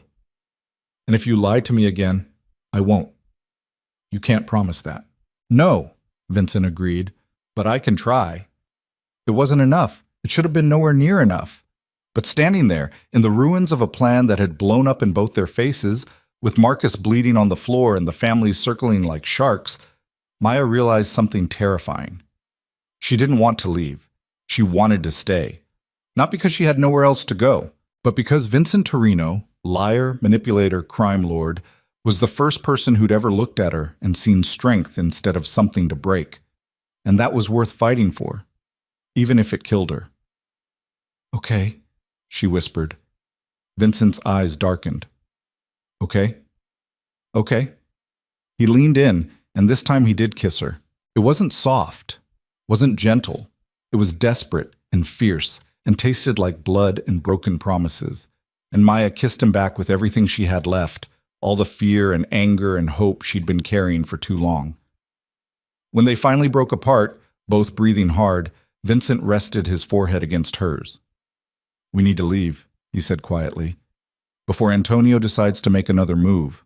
Maya nodded. Then she looked down at Marcus, who was still on the floor clutching his shoulder, staring at them with something between hatred and disbelief. What about him? Vincent followed her gaze. What about him? We just leave him here? He's Antonio's problem now. Vincent's voice was cold. He chose his side. Let him live with it. Marcus's eyes went wide. Wait, you can't just... Yes, Vincent said. I can. He took Maya's hand and led her toward the exit, stepping over Marcus like he was debris littering the floor. Behind them, Maya heard Marcus start to shout, to plead, to promise he'd be good if they just took him with them. She didn't look back. They walked out of the Castellano estate together, into a night that smelled like rain and gunpowder and the beginning of something neither of them could name. The safe house was different this time, smaller, darker, hidden deep in a part of the city Maya didn't recognize, where the streetlights flickered and the buildings leaned into each other like old men sharing secrets. Vincent led her through a series of locked doors, each one requiring a different code, until they reached a room that looked more like a bunker than an apartment. Concrete walls, minimal furniture, a single window covered with blackout curtains. How many of these do you have? Maya asked. Enough. Vincent locked the door behind them, engaged 3 separate deadbolts. We'll stay here tonight. Tomorrow, we figure out next steps. Next steps, Maya repeated. You mean damage control? I mean survival. She sank onto the edge of the bed, hard mattress, scratchy sheets, nothing like the penthouse. Antonio's going to come after us, isn't he? Yes? When? Soon. Vincent crossed to a cabinet, pulled out a first aid kit. But not tonight. Tonight he'll let us think we're safe, let us relax, lower our guard. He turned to her. Give me your hands. Maya looked down. Her palms were still smeared with blood, Marcus's blood, and there were small cuts from the broken glass she'd grabbed. She held them out. Vincent knelt in front of her, opened the kit, and started cleaning the cuts with methodical precision. His touch was gentle, careful, at odds with everything else about him. Does it hurt? He asked. No. Liar. Takes one to know one. His mouth twitched. Fair. They fell into silence, and Maya watched him work, studied the way his hands moved, steady, practiced, like he'd done this 1,000 times before. Who taught you? She asked. My father. Vincent didn't look up. He believed that if you were going to hurt someone, you should also know how to fix them. Balance, he called it. He finished wrapping her left hand, started on the right. I think he just didn't want to pay for doctors. Did you love him? The question came out before she could stop it. Vincent's hands paused. Then he continued wrapping. I respected him. That's not the same thing. Why not? Because love requires trust, and my father taught me that trust is the fastest way to get killed. That's depressing. That's reality. Maya flexed her fingers, testing the bandages. Then why are you asking me to trust you? Vincent finally looked up, and the weight of his gaze made her breath catch. Because I'm hoping you'll prove him wrong. Before she could respond, his phone buzzed. He pulled it out, read the screen, and his expression went cold. What is it? Maya asked. Antonio. Vincent stood, pacing to the window, though he didn't pull back the curtain. He's made his first move. Already? He's fast when he wants to be. Vincent typed something back, his jaw tight. He's calling an emergency council, tomorrow night, all the families. What for? To vote on my removal. Maya's stomach dropped. Can he do that? Technically, no. A vote requires unanimous consent from all family heads, and I'm one of them. So I'd have to vote for my own removal, which obviously I won't. Vincent set down the phone. But Antonio doesn't care about technicalities. He cares about perception, and if he can convince enough families that I'm unfit to lead, they'll bypass the rules. So what do? We show up, we make our case, we prove that tonight wasn't weakness, it was strategy. How? Vincent turned to face her. By making them believe that you were the plan all along. That I didn't claim you out of sentiment, but because I knew Antonio would try to use you against me. And by refusing to kill Marcus, I exposed his manipulation, made him look desperate, sloppy. Maya stared at him. But that's not true. No, Vincent agreed, but it's believable. And in our world, belief is more powerful than truth. So we lie. We reframe. That's the same thing. No, Vincent said quietly. A lie is telling people something that didn't happen. Reframing is telling them a different version of what did. The facts are the same. The interpretation is what changes. Maya's head spun. This is insane. This is politics. I hate politics. So do I. Vincent crossed back to her, crouched so they were eye level. But if we don't play the game, Antonio wins. And if Antonio wins, he'll come after you, not to kill you, to use you, to break you, to turn you into exactly what Marcus wanted you to be. A thing, an object, a warning to anyone who thinks they can stand against him. Maya's breath caught. You're trying to scare me. I'm trying to prepare you. His hand found hers, squeezed gently. Tomorrow night, every person in that room will be looking for weakness, for cracks, for proof that I made a mistake claiming you, so we need to show them the opposite. We need to be a united front, a partnership that doesn't bend. And if I can't do it, you can. How do you know? Because you stabbed a man with broken glass in front of 50 witnesses and didn't blink. Vincent's eyes softened. You're stronger than you think, Maya. You just need to start believing it. She wanted to. God, she wanted to. But belief was a luxury she'd lost a long time ago. What if I mess up? She whispered. Then we improvise. That's not reassuring. It's the only guarantee I can give you. Maya closed her eyes, felt the weight of the choice pressing down like a physical thing. She could run, could walk out of this bunker, disappear into the city, find some small corner of the world where neither Vincent nor Antonio nor Marcus could reach her. But the truth was simpler and more brutal than any fantasy. There was no corner that small. There was no running far enough. There was only forward. "Okay," she said finally. "Tell me what to do." Vincent's expression shifted, something that looked almost like relief. "First, we need to make sure you look the part. Tomorrow night, you're not walking in as my guest. You're walking in as my equal. That means clothes, jewelry, presents. Everything about you needs to scream power. I don't own anything that screams power. You will by tomorrow." He stood, pulled out his phone again. "I'm calling someone. She'll be here in an hour with options." "Who?" "A designer. One who specializes in making people look dangerous." Maya almost laughed. "You have a designer for that?" "I have a designer for everything." An hour later, a woman arrived who looked like she'd stepped out of a fashion magazine. Tall, angular, dressed entirely in black with silver hair cut sharp as a blade. She introduced herself as Natalia, swept into the room with 3 assistants carrying garment bags, and proceeded to transform the bunker into a makeshift fitting room. Maya stood in the center while Natalia circled her like a predator assessing prey. Natalia said. "Good bone structure, nice proportions, but you carry yourself like someone who's apologizing for existing. That stops now." "I don't..." Shoulders back, chin up, eyes forward. Natalia's voice was sharp, brooking no argument. "You're about to walk into a room full of people who think you're weak. So we're going to make sure that the second they see you, they question that assumption." For the next 2 hours, Maya was measured, dressed, critiqued, and redressed. Natalia rejected the first 4 outfits with single cutting words. Boring. Safe. Forgettable. No. The 5th dress made her pause. It was black. Of course it was black, but unlike anything Maya had ever worn. Structured. Severe. The neckline was high, almost Victorian, but the cut was modern, hugging her frame in a way that suggested armor more than fabric. Long sleeves, no embellishments, just clean lines and absolute confidence.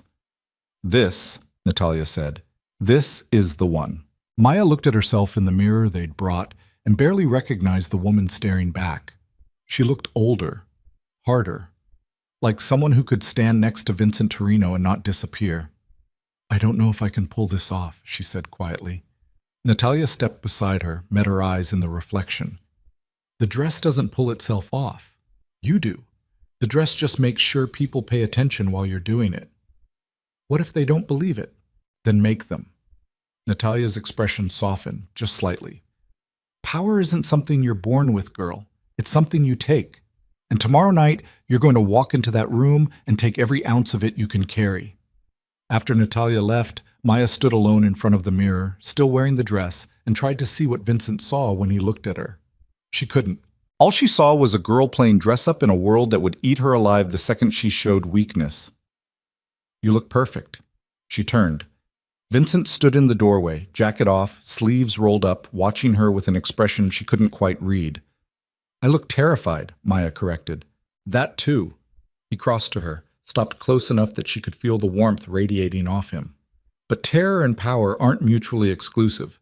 Sometimes the most dangerous people are the ones who are afraid. "Is that what you are? Afraid?" "Every single day." The admission hung between them. "What scares you?" Maya asked. Vincent's gaze didn't waver. "Losing." "That's it? Just losing?" "In my world, losing means death. For me. For everyone I'm responsible for. For you." He reached up, tucked a strand of hair behind her ear. "So yes. That's it." Maya's breath caught. "I'm not your responsibility." "Yes," Vincent said quietly. "You are. Because you claimed me. Because I chose you. What's the difference? Claiming is what you do to property. Choosing is what you do to people who matter." The words hit her harder than she expected. She opened her mouth, closed it, and before she could overthink it, she stepped forward and kissed him. This time it was different, slower, less desperate. Like they were both trying to figure out what this thing between them actually was beyond survival and strategy and shared trauma. When they broke apart, Vincent rested his hands on her waist, his forehead against hers. Tomorrow's going to be bad, he said quietly. I know. Antonio's going to try to break you, to make you doubt yourself, doubt me, doubt everything. I know. And if he succeeds, he won't, Maya interrupted. I've been broken before. I know what it feels like. And this? She pulled back just enough to meet his eyes. This isn't it. Vincent studied her for a long moment. Then he smiled. A real smile, small and rare and absolutely devastating. Then let's go remind them why underestimating us is a mistake. The next night came too fast and not fast enough. Maya stood in the bunker, wearing the black dress, her hair pulled back severe and tight, and tried to remember how to breathe. Luca arrived first, followed by 3 other men she didn't recognize. They moved with military precision, checking weapons, reviewing exits, speaking in shorthand that suggested they'd done this 100 times before. Vincent emerged from the back room in a suit that probably cost more than Maya had made in a year. Black, tailored, absolutely lethal. He looked at her, and something in his expression shifted. Ready? He asked. No. Good. Neither am I. They took separate cars, Maya with Luca, Vincent alone. A precaution, Luca explained. If one vehicle was hit, the other could escape. The words did nothing to calm her nerves. They drove through the city in silence, the streets empty this late, and pulled up to a building Maya recognized. The Castellano estate. Of course. Antonio was hosting the council on his own territory. A power play. A message. Vincent's car pulled up beside theirs, and when he stepped out, 3 more vehicles appeared. His reinforcements, though Maya couldn't tell how many were actually loyal versus how many were just covering their own asses. Vincent crossed to her, offered his arm. Stay close, he murmured. Don't react to anything they say. Don't show fear. Don't show doubt. Just stay close. Maya nodded, her throat too tight to speak. They walked into the estate together. The hall was different this time. Less ostentatious, more severe. The guests had been replaced by family heads, older men mostly, with faces carved from granite and eyes that had seen too much. They stood in clusters, speaking in low voices, and when Vincent and Maya entered, every conversation stopped. The room assessed them, judged them, found them wanting. Antonio stood at the head of a long table, hands clasped behind his back, and when he saw them, he smiled. Vincent? Maya, so glad you could join us. He gestured to 2 empty chairs. Please, sit. We have much to discuss. Vincent didn't move. This is a farce, Antonio. You know it. I know it. Everyone in this room knows it. Is it? Antonio tilted his head. Or is it long overdue accountability? Call it what you want. The answer is the same. I'm not stepping down. Then we vote. Antonio turned to the assembled families. All in favor of removing Vincent Torino as head of his family due to demonstrated weakness and poor judgment? Hands started to rise. Not all of them, but enough. More than enough. Maya's stomach dropped. She looked at Vincent, saw his jaw tighten, saw the muscle jumping in his cheek. They were losing. Wait! The voice came from the back of the room. Everyone turned. A woman stepped forward, early 60s, elegant, with iron-gray hair and eyes that could cut glass. She wore a burgundy suit that looked expensive and carried herself like someone who'd forgotten how to be afraid a long time ago. Vittoria, Vincent said, and something in his tone suggested surprise. The woman, Vittoria, crossed to the table, her heels clicking on marble. Before we vote, I have a question. Antonio's smile tightened. Of course. Vittoria looked at Maya. You're the woman Vincent claimed. It wasn't a question, but Maya answered anyway. Yes. And you're here willingly? Yes. Why? The room went silent. Maya felt every eye on her, felt the weight of the question, felt Vincent's presence beside her like a tether to something solid. She could lie, could give them the answer they expected, that she loved him, that he'd saved her, that she was grateful. But lies were what had gotten them here in the first place. So she told the truth. Because I'm tired of being afraid, Maya said quietly. I spent 4 years letting someone else define who I was, what I was worth. And when I finally found the courage to leave, Vincent gave me the space to figure out who I could be without that weight. She paused. He didn't save me. He gave me the tools to save myself.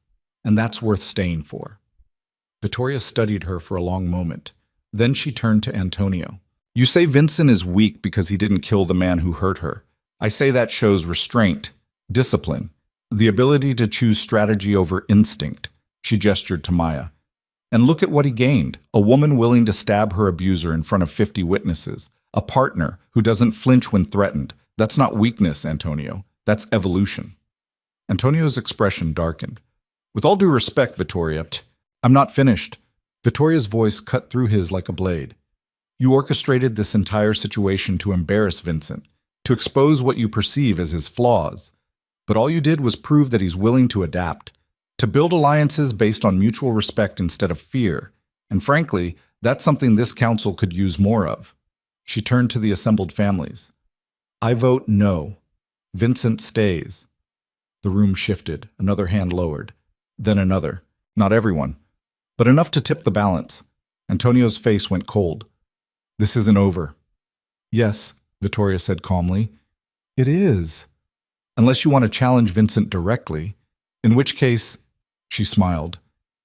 I suggest you bring more than manipulation and speeches.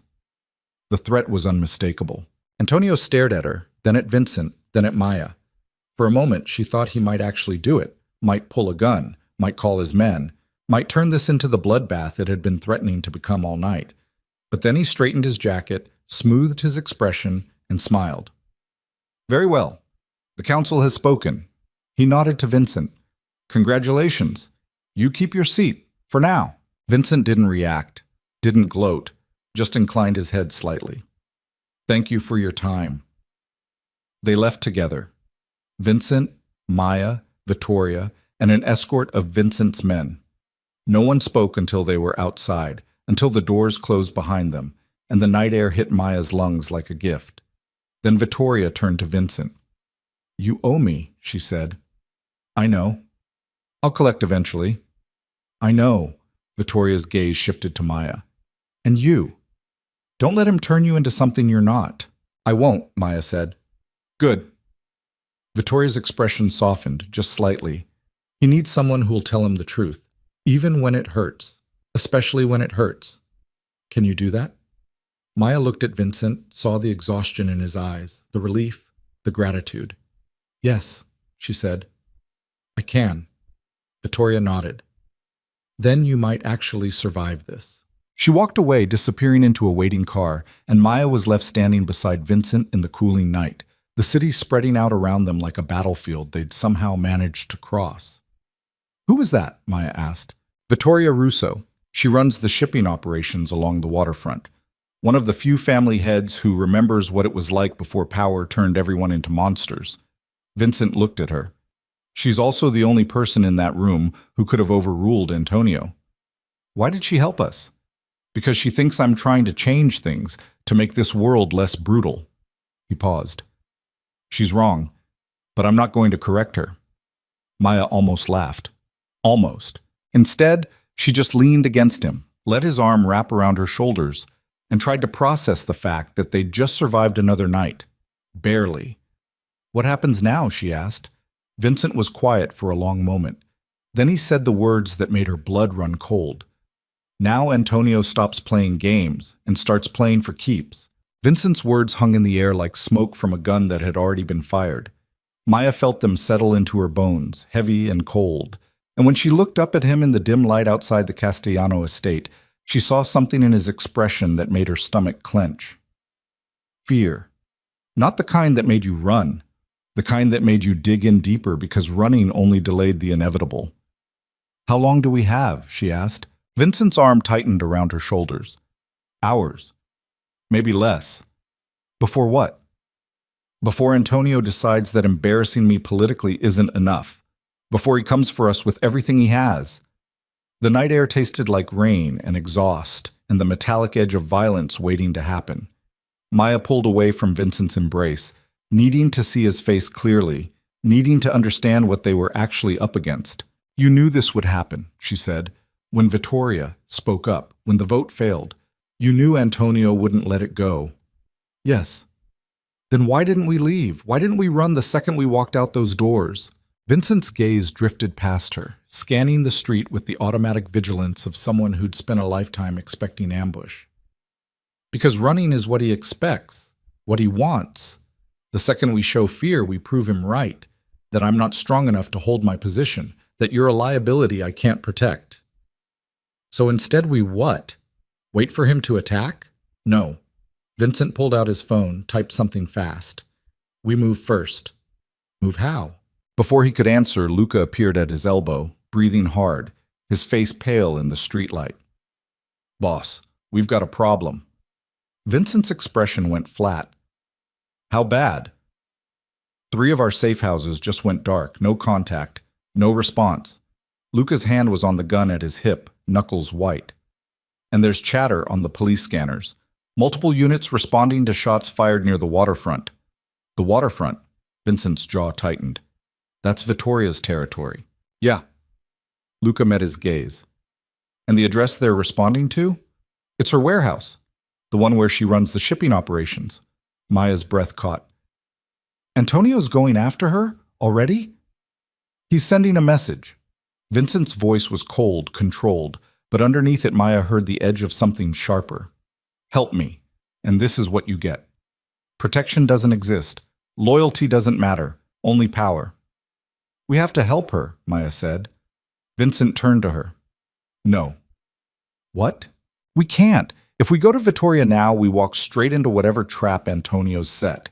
He knows we're grateful to her, knows we owe her. He's counting on us to react emotionally instead of strategically. So we just let her die? I didn't say that. Vincent was already moving, gesturing for Luca to follow, pulling Maya toward the car. I said we can't help her directly, but there are other ways to fight. They climbed into the back of the sedan, and the second the door closed, Vincent was on his phone again, making calls in rapid Italian, his voice clipped and vicious. Maya caught fragments, names she didn't recognize, locations, numbers that might have been money or might have been body counts. The car pulled away from the Castellano estate, moving fast through streets that were too empty for this time of night, like the city itself was holding its breath. What are you doing? Maya asked when Vincent finally lowered the phone.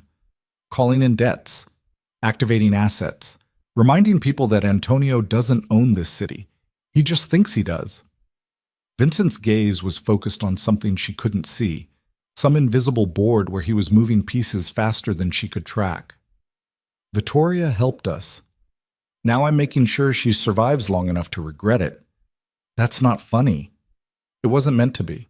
The car swerved around a corner and Maya grabbed the door handle to steady herself.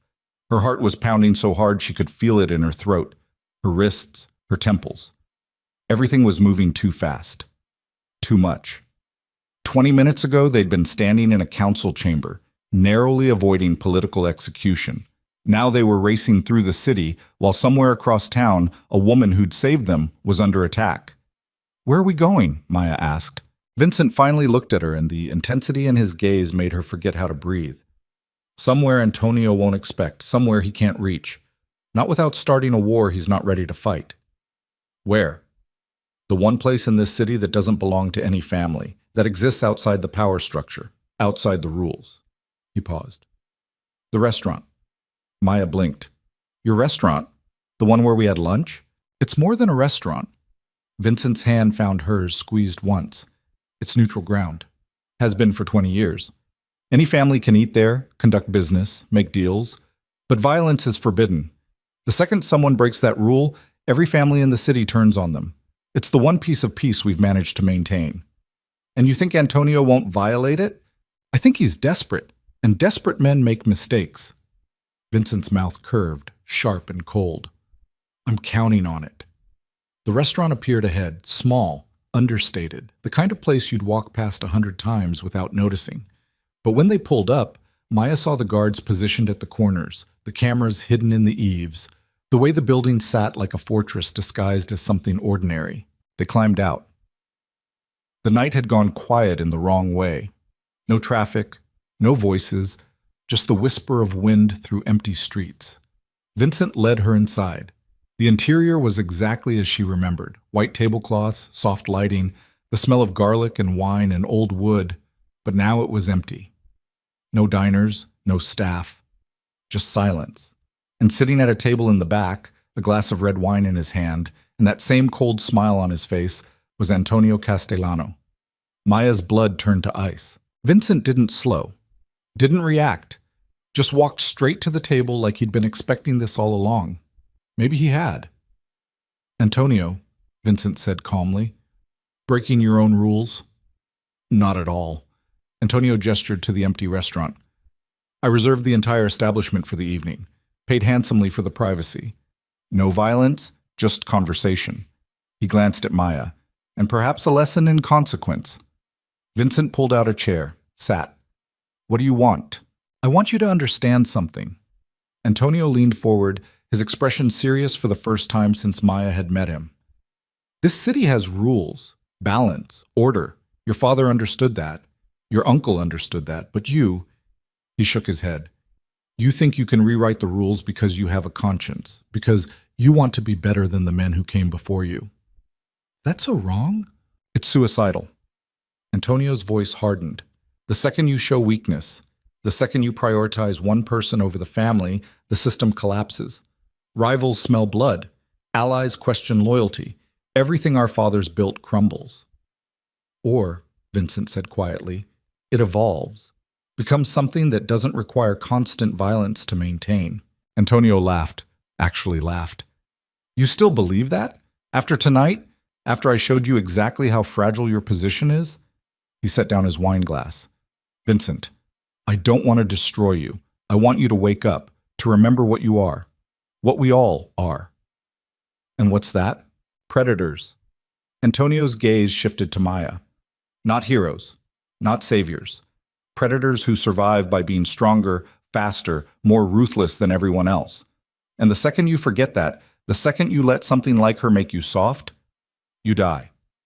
Maya felt the words hit her like a physical blow. She wanted to speak, to defend herself, to tell Antonio he was wrong. But Vincent's hand found hers under the table, squeezed once, a warning. Stay quiet.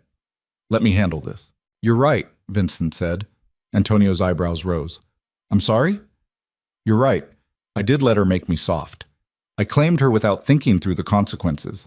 I prioritized her safety over strategic advantage. I made emotional decisions instead of rational ones. Vincent paused. But that's not weakness, Antonio. That's calculation. Explain. You orchestrated everything. Marcus showing up, the confrontation, the vote. You wanted to expose me, embarrass me, prove I was unfit to lead. Vincent's voice was steady, relentless. But what you actually did was give me something no one in this room has. A partner who isn't bound by blood or obligation or fear. Someone who chose to stand beside me knowing exactly what it would cost. Sentiment, Antonio dismissed. Unpredictability. Vincent leaned forward. You know how I'll react to threats against my family. You know my patterns, my weaknesses, my limits, but her? He glanced at Maya. You have no idea what she's capable of, and that terrifies you. The silence that followed was absolute. Antonio stared at Vincent, something flickering behind his eyes. Confusion, maybe, or the first edge of doubt. Then his phone buzzed. He glanced at it, read the screen, and his expression went cold. It seems, Antonio said slowly, that someone has been making calls on Vittoria's behalf, mobilizing resources, redirecting assets, turning what should have been a simple message into a costly mistake. He looked up. That was you. That was strategy, Vincent corrected. That was interference. That was survival. Vincent stood, and Maya rose with him, her hand still locked in his. You wanted to teach me a lesson about consequences, Antonio. So here's mine. Every time you come after someone I care about, I'll make it cost you. Not just money, not just men. Reputation, standing, the very thing you're so desperate to protect. Antonio stood as well, his movement slow, controlled. You're declaring war. I'm defending my position. There's a difference, not from where I'm standing. Then maybe, Vincent said quietly, you're standing in the wrong place. For a moment, Maya thought Antonio would reach for a weapon, would call his men, would turn this neutral ground into a bloodbath and damn the consequences. But instead, he smiled. It was the most terrifying thing she'd seen all night. I underestimated you, Antonio said. Both of you. That won't happen again. He straightened his jacket. Enjoy your evening, Vincent. What's left of it? He walked out, and the restaurant seemed to exhale. Vincent didn't move, didn't relax, just stood there, watching the door, his body coiled tight. What just happened? Maya whispered. We bought ourselves time. Vincent pulled out his phone, checked something, swore under his breath. Not much, but enough. Enough for what? To end this before it gets worse. He was already moving, pulling her toward the back exit, and Maya followed because what else could she do? They emerged into an alley that smelled like rotting vegetables and old rain, and waiting there was a different car, nondescript, ordinary, the kind you'd never look at twice. A woman sat in the driver's seat, early 30s, dark hair pulled back, eyes that missed nothing. She nodded at Vincent. Boss? Elena, status? Vittoria's secure, took some damage, but nothing fatal. Antonio's men retreated when our reinforcements showed up. Elena's gaze flicked to Maya, assessing. And the other thing? In motion. Vincent opened the back door, gestured for Maya to get in. Take us to the pier, slip 7. Elena pulled out into traffic, and Maya finally found her voice. What other thing? Vincent didn't answer right away. He was staring at his phone again, typing something, and the glow from the screen cast his face in harsh angles. Vincent, Maya said again, what other thing? Antonio made a mistake tonight, Vincent said finally. He showed his hand, revealed how far he's willing to go, how many rules he'll break to win. He looked up. So I'm going to make him pay for it. How? By doing what he'd never expect, by going after the one thing he values more than power. Which is? Vincent's expression was granite. His son. Maya's stomach dropped. You're going to kidnap his son? I'm going to make him think I will. There's a difference. Not much of one. Enough of one to matter. Vincent turned to face her fully. Antonio's son, Carlo, is studying in Europe, Switzerland, completely removed from the family business. Antonio keeps him there intentionally, away from the violence, the politics, the life. He paused. It's the one piece of Antonio's world that's clean, and I'm going to threaten it. That's, Maya struggled for words, that's monstrous. That's survival. It's the same thing he's doing to us. Exactly. Vincent's voice was hard. He went after Vittoria to send a message. I go after Carlo to send one back. That's how this works, Maya. Action, reaction, escalation until someone blinks. And if he doesn't blink, then we find out how far I'm willing to go.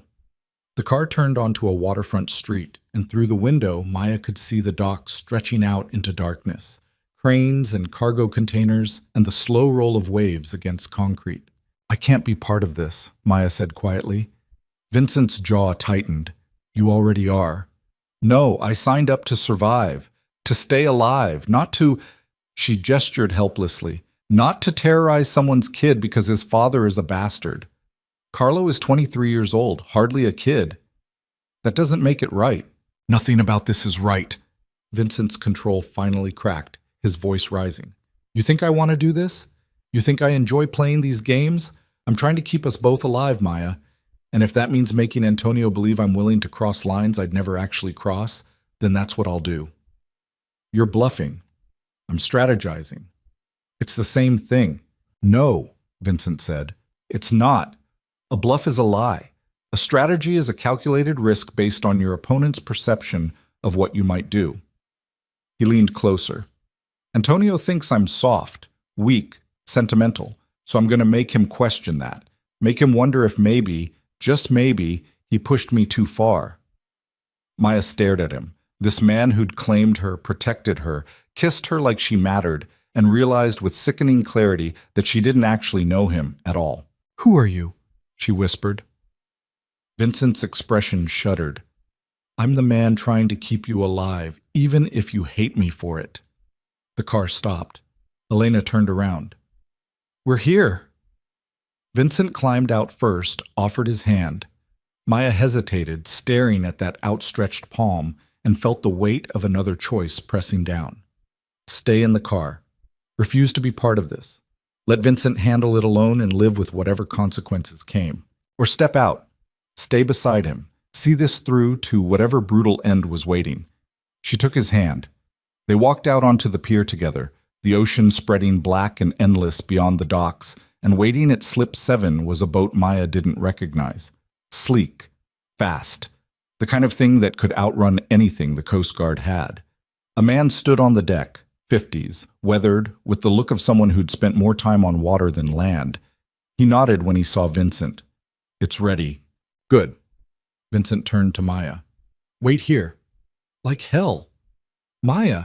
"No." She pulled her hand free. "You don't get to drag me into this and then tell me to sit on the sidelines. If you're doing this, if you're actually going through with threatening an innocent person, I'm watching. I'm bearing witness. And if it goes wrong, I'll be there to tell you I told you so." Vincent studied her for a long moment. Then he nodded. "Fine. But stay behind me. And if I tell you to run, you run. No arguments." They boarded the boat together. The interior was sparse. Just a navigation console, some seating, and a locked cabinet that probably held weapons Maya didn't want to think about. The weathered man, the captain, she assumed, started the engine, and they pulled away from the dock with barely a sound. The city shrank behind them, lights bleeding into the darkness, and Maya stood on the deck with the wind tearing at her hair and tried to process how the hell she'd ended up here. 2 weeks ago, she'd been running through the rain from a man who'd spent 4 years breaking her down. Now she was on a boat in the middle of the night with a crime lord planning to threaten someone's son to win a war she barely understood. "Where are we going?" she asked. Vincent was on his phone again, coordinating something with people she couldn't see. "Far enough out that we can make the call without anyone tracing it. Close enough that we can get back before Antonio realizes what's happening." "And then what?" "Then we wait, see if he blinks. And if he doesn't?" Vincent pocketed his phone, moved to stand beside her at the railing. "Then we escalate." "To what? Actually kidnapping Carlo?" "To making Antonio believe we already have." Maya's breath caught. "How?" "Carlo posts on social media, religiously. Photos of his campus, his friends, his coffee. Very predictable, very traceable." Vincent's voice was clinical, detached. "We already have people monitoring his accounts. The second he posts something new, we'll use the metadata to pinpoint his location, send someone to take a photo of him from across the street, and then send it to Antonio with a message." "What message?" "That we know where his son is, what he's doing, who he's with, and that if Antonio doesn't back down, we'll make Carlo disappear so thoroughly not even Swiss police will find him." "You're talking about ruining someone's life." "I'm talking about saving ours." Maya turned away, gripped the railing hard enough that her knuckles went white. The ocean stretched out in every direction, dark and infinite, and she felt like she was drowning in it. "I don't know if I can do this," she whispered. Vincent's hand found the small of her back, warm and steady. "You don't have to do anything. Just be here. That's enough." "Is it?" "It has to be." The boat cut through the water for another 20 minutes, and when they were far enough out that the shore was just a smear of light on the horizon, the captain killed the engine. Silence settled like a blanket. Vincent pulled out a different phone, a burner probably, and dialed a number he must have had memorized. It rang twice. Then Antonio's voice filled the quiet. "I was wondering when you'd call." "Then you know why I am," Vincent said. "Enlighten me." "Your son, Carlo, currently attending the University of Zurich, lives in an apartment on Ramesstrasse, drinks his coffee at a cafe called Odeon, goes for a run every morning at 6. Vincent's voice was flat, emotionless. "Shall I continue?" The silence on the other end was electric. "You wouldn't dare," Antonio said finally. "Try me." "He's not part of this. He doesn't even know what I do." "Then maybe you should have thought about that before you went after Vittoria, before you tried to destroy me in front of the families, before you made this personal." Vincent's grip on the phone tightened. "I gave you an out, Antonio. I let you walk away from that restaurant with your dignity intact, but you couldn't leave it alone." "You're bluffing." "Am I? Check your phone. I'm sending you something." Vincent lowered the burner, pulled out his regular phone, sent something. Maya couldn't see what. A moment later, Antonio swore. Viciously. "That's Carlo leaving his apartment 2 hours ago," Vincent said. "Taken from across the street. By someone I have positioned there right now. Say the word, and they move from surveillance to acquisition. And once we have him, he let the threat hang. "You're making a mistake," Antonio said, and for the first time Maya heard something in his voice she hadn't before. Fear. "No," Vincent said quietly. "You made a mistake. You thought I wouldn't cross this line, that I'd stay within the boundaries of acceptable violence, that I'd play the game the way you expected. But you were wrong. If you touch him, then what?" Vincent interrupted. "You'll come after me? You're already doing that. You'll kill Maya? You were planning to do that anyway. So what exactly do I have to lose, Antonio? Tell me. Because from where I'm standing, the only person with something precious at stake is you." The silence stretched so long Maya thought the connection had dropped. Then Antonio spoke, and his voice was different, harder, colder. "What do you want?" "I want you to stop, completely. No more attacks on Vittoria, no more votes, no more political maneuvering. You go back to your territory, I go back to mine, and we pretend tonight never happened. And if I refuse? Then you spend the rest of your life wondering when Carlo's going to disappear, wondering if that photo you just saw is the last time you'll ever know where he is, wondering if every phone call, every email, every moment of silence means he's already gone. You're a bastard. I'm my father's son." Vincent's voice was ice. "So what's it going to be?" Maya held her breath, the ocean rocking beneath them, and waited. Finally, Antonio spoke. "Fine. You win. This time. Not good enough. I need your word. Bound by the same rules that govern this city. Break it, and every family will turn on you." Another silence. Then, "You have my word." "Say it. I, Antonio Castellano, give my word that I will cease all hostile action against Vincent Torino and his associates, effective immediately, bound by the laws of our families and witnessed by—" He paused. "By whoever the hell you have listening to this call." Vincent's shoulders relaxed fractionally. "Good. Then we're done. For now. Forever. We'll see." The line went dead. Vincent lowered the phone, stared at it for a moment, then turned to Maya. "It's over." She wanted to feel relief, wanted to collapse, to cry, to let all the fear and adrenaline drain out of her in one cathartic rush, but all she felt was numb. "Is it?" she asked quietly. Vincent moved closer. "Yes. Antonio won't risk his son. Not for me. Not for this." "And the people watching Carlo? The ones you have positioned across the street?" Vincent's expression didn't change. "They're already gone. I called them off the second Antonio agreed to the terms."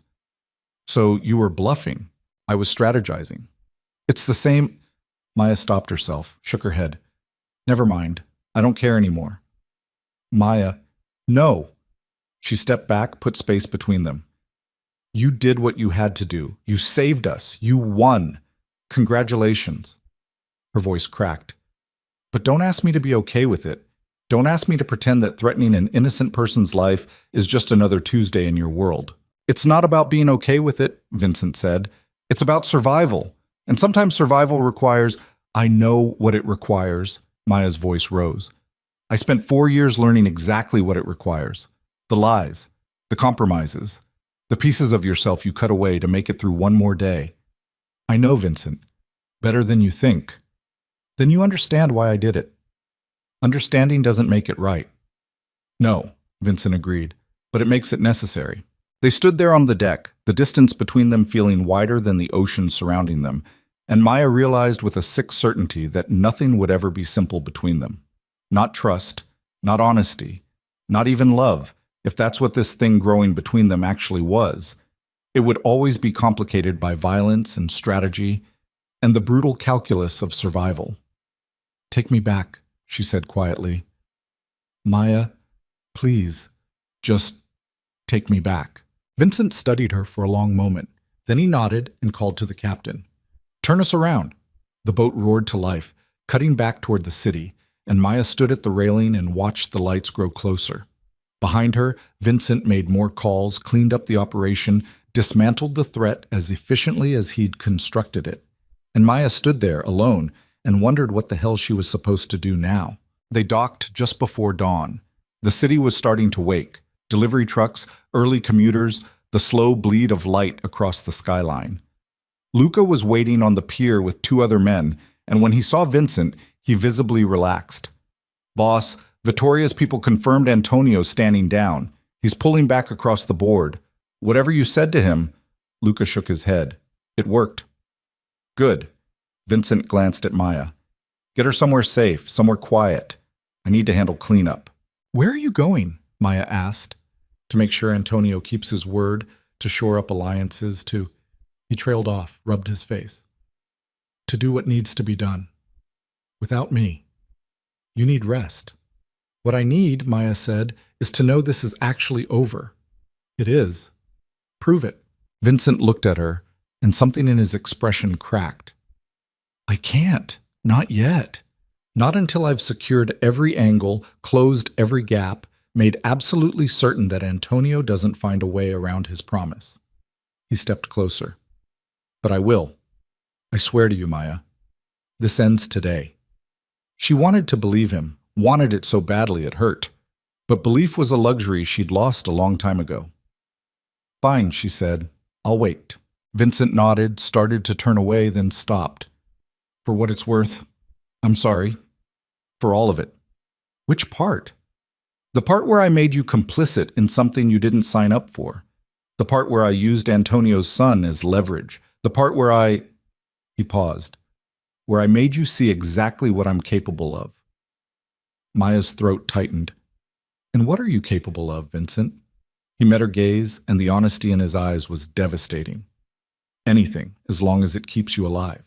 Then he walked away, disappearing into a car with Luca, and Maya was left standing on the dock with the two silent guards and the rising sun painting the sky in shades of blood and gold. Tiraset. They took her to a different safe house, this one in a neighborhood she didn't recognize, tucked between a laundromat and a closed restaurant.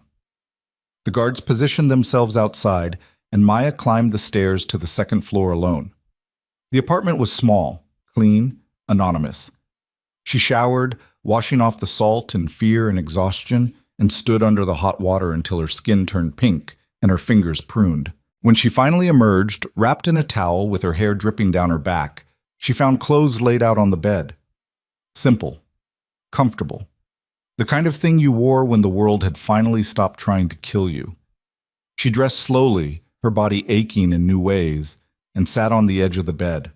Her phone, the one Marcus had been calling, the one she'd kept despite every instinct screaming to throw it away, sat on the nightstand. She picked it up. 15 missed calls, all from the same number. Not Marcus. Vincent. She stared at the screen, thumb hovering over the callback button, and tried to figure out what the hell she was supposed to say. Before she could decide, the phone buzzed. A text. From Vincent. It's done. Antonio signed a formal peace accord, witnessed by 3 neutral families. We're safe. Relief flooded through her, so intense it was almost painful. Another text arrived. I'm coming to get you. Be ready in 20 minutes. She typed back. For what? The response was immediate. For the rest of our lives. Maya stared at the words, her heart pounding, and felt something shift inside her, something that had been broken for so long she'd forgotten what whole felt like. She typed, okay. Then she stood, finished getting ready, and waited. 20 minutes later, there was a knock at the door. She opened it.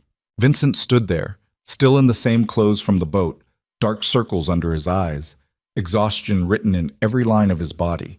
But when he saw her, he smiled, a real smile, small and tired and absolutely devastating. Hey, he said. Hey, can I come in? Maya stepped aside and he crossed the threshold, closing the door behind him. They stood there in the small apartment, the morning light filtering through cheap curtains, and for a moment neither of them spoke. Then Vincent said, I meant what I said. On the boat. I'm sorry. I know. And I meant what I texted. It's done. Really done. Antonio signed the accord in front of witnesses. Vittoria co-signed as neutral party. It's binding, enforceable. If he breaks it, every family in the city will come down on him. So we're safe, Maya said quietly. We're safe. She should have felt relieved. Should have collapsed into his arms, let him hold her, let herself believe it was finally over. But something was stopping her. What happens now? She asked. Vincent stepped closer. That's up to you. Me. You. He reached out, tucked a strand of damp hair behind her ear. I claimed you, protected you, dragged you into a world you never asked to be part of. But that ends now. You want to leave? I'll help you. New identity, new city. Enough money to start over somewhere Antonio will never find you. You want to stay? His voice softened. Then we figure out what this thing between us actually is. Maya's breath caught. And what do you think it is? I think, Vincent said slowly, that you're the first person in 10 years who's made me want to be better than what I am. Not perfect, not some reformed saint, just less of a monster. You're not a monster. I threatened a man's son to win a war. You saved us.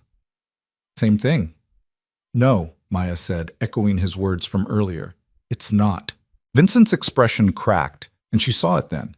The weight he'd been carrying, the choices that haunted him, the brutal calculus of a man trying to survive a world that rewarded cruelty and punished compassion. She stepped forward, closed the distance between them, and kissed him. Not desperate, not fierce, just steady, solid, real. When they broke apart, Vincent rested his forehead against hers, his hands framing her face like she was something precious. Stay, he whispered. I don't know if I can, Maya admitted. I don't know if I'm strong enough for this world. You stabbed a man with broken glass. You walked into a council chamber and demanded respect. You stood on a boat in the middle of the ocean and called me out for crossing a line. He pulled back just enough to meet her eyes. You're the strongest person I know. Or the stupidest. Those aren't mutually exclusive. She almost laughed. Almost. If I stay, Maya said quietly, things have to change. No more secrets. No more using me as bait without telling me. No more making decisions about my life without asking me first. Deal. And I want to learn. Vincent's eyebrows rose. Learn what? How this world works. How to defend myself. How to be your partner instead of your liability. She paused. If I'm going to survive here, I need to be more than just the woman you claimed. I need to be someone who can stand on her own. Vincent studied her for a long moment. Then he nodded. Okay, I'll teach you. Everything. But on one condition. What? You promise me that if it gets to be too much, if this life starts to break you the way it broke Sophia, you'll tell me. And we'll find another way. Maya searched his face, looking for the lie, the manipulation, the angle. All she saw was a man asking her to trust him one more time. Okay, she whispered. Vincent kissed her again, slower this time, and when they finally broke apart, the sun had risen fully, painting the apartment in gold. So what happens now? Maya asked. Vincent's mouth curved. Now we go home. We sleep for about 12 hours, and then... He paused. Then we start building something new. Like what? I don't know yet. He took her hand, laced their fingers together. But we'll figure it out. Together. They left the safe house hand in hand, stepped out into a city that was waking up around them, and for the first time in 2 weeks, in 4 years, in maybe her entire life, Maya felt something that almost resembled hope.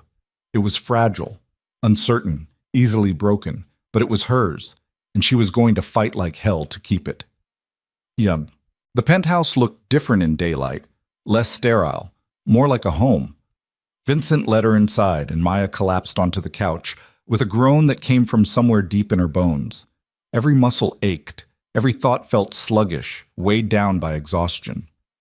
Vincent sat beside her, pulled her against his chest, and they stayed like that for a long time, just breathing, just existing, just letting the adrenaline finally drain away. What are you thinking? Vincent asked eventually. Maya closed her eyes. That 2 weeks ago I was running through the rain with nowhere to go, and now I'm sitting in a penthouse with a crime lord who threatened to kidnap someone's son to save my life.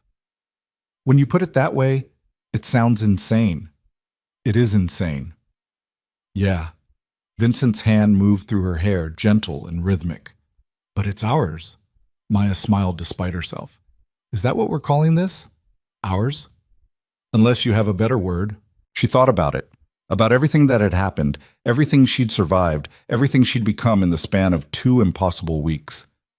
"No," she said finally. "Ours works." They sat there as the sun climbed higher, as the city outside moved through its rhythms, as the world slowly remembered how to be normal. And for the first time in longer than she could remember, Maya let herself believe that maybe, just maybe, she'd finally found something worth staying for. Even if it was complicated, even if it was dangerous, even if it meant becoming someone she never thought she'd be. It was hers, and that was enough. Vincent's phone buzzed one more time, and he glanced at it, then set it face down on the table. "Anything important?" Maya asked. "Nothing that can't wait." "You sure?" "I'm sure." He pulled her closer. "Right now, the only thing that matters is right here." Maya settled against him, felt his heartbeat steady beneath her ear, and closed her eyes. Tomorrow they'd start building whatever this new life looked like. Tomorrow, they'd figure out how to navigate a world that had tried to destroy them both. Tomorrow, they'd face whatever came next. But today? Today they just existed, together. And for now, that was more than enough. Outside, the city stretched on, beautiful and brutal and unforgiving. But inside, in the quiet space between one heartbeat and the next, Maya Chin finally stopped running. And Vincent Torino finally found something worth protecting that wasn't. The peace lasted exactly 3 days. Maya woke on the 4th morning to the sound of breaking glass. She bolted upright, heart slamming against her ribs, and reached for Vincent, but his side of the bed was cold, empty, like he'd been gone for hours. Another crash, this time closer, followed by voices, sharp, angry, speaking Italian too fast for her to follow. She grabbed the first thing she could find, one of Vincent's shirts, and pulled it on as she moved toward the bedroom door. Her hands were shaking, her bare feet silent on the hardwood floor. The voices were coming from the living room. She pressed herself against the wall, inched forward, and peered around the corner. Vincent stood in the center of the room, still in the clothes he'd worn to bed, his face carved from stone. Blood dripped from a cut above his left eye, and his knuckles were split open like he'd been hitting something hard. Or someone. Luca was there too, along with 3 other men Maya recognized from Vincent's security detail. They formed a loose circle around someone kneeling on the floor. Marcus. Maya's breath stopped. He looked worse than she'd ever seen him. Face swollen, one eye completely shut, shirt torn and stained with blood that was definitely his. His hands were zip-tied behind his back, and when he tried to lift his head, one of Vincent's men kicked him hard in the ribs. Marcus crumpled with a sound that was half scream, half sob. "Again," Vincent said quietly. "Boss," Luca started. "I said again." The man kicked Marcus again, harder this time. Maya felt bile rise in her throat. She should have looked away, should have gone back to the bedroom, pretended she hadn't seen this, let Vincent handle whatever the hell this was. But she couldn't move. "Where is he?" Vincent crouched in front of Marcus, his voice so calm it was almost gentle. "Where's Antonio?" Marcus laughed, actually laughed, though it came out wet and broken.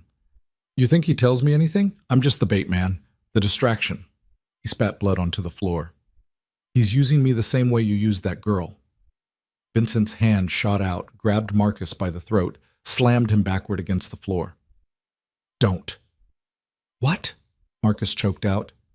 "Don't tell the truth? Don't mention that you're no better than me? That you took someone weak and turned them into a weapon?" "The difference," Vincent said, his voice dropping to something lethal, "is that I gave her a choice. You never did. Bullshit. You gave her the illusion of choice, just like Antonio gave me, just like all you powerful bastards do." Marcus's working eye found Vincent's. "We're the same, you and me. We just dress it up different." Vincent's grip tightened. For a moment, Maya thought he was actually going to crush Marcus's windpipe right there on the living room floor. Then he let go, stood, turned away. "Get him out of here," Vincent said to Luca. "Put him somewhere Antonio will find him, somewhere public, somewhere that sends a message." "What message?" Luca asked. "That if he breaks the accord again, next time it won't be his errand boy bleeding on the concrete. It'll be his son." Maya's stomach lurched. She must have made a sound because Vincent's head snapped toward the hallway. Their eyes met, and the look on his face, exhausted, furious, something close to broken, made her chest ache. "Maya," he said quietly, "go back to bed." "What's happening?" "Nothing you need to see." "Vincent, please." The word cracked. "Just go back to bed." She wanted to argue, wanted to demand answers, to understand why Marcus was bleeding on their floor, why Vincent looked like he'd been fighting for hours, why everything they'd supposedly won 3 days ago was falling apart already. But the exhaustion in Vincent's voice stopped her. She nodded, turned, walked back to the bedroom and closed the door. But she didn't get back in bed. She pressed her ear against the wood and listened. "Boss," Luca was saying, "what do you want us to do with him after we dump him?" "Follow him, see where he goes, who he contacts. Antonio's planning something. Marcus showing up here isn't random. It's a probe, a test to see how we'd react. And if they're watching the building right now, then they saw exactly what I wanted them to see, that I'm willing to break bones to protect what's mine." Vincent paused. "Take him, now, before Maya comes back out here and sees more than she should." Footsteps, grunts, the sound of Marcus being dragged across the floor. Then the front door opening, closing, silence.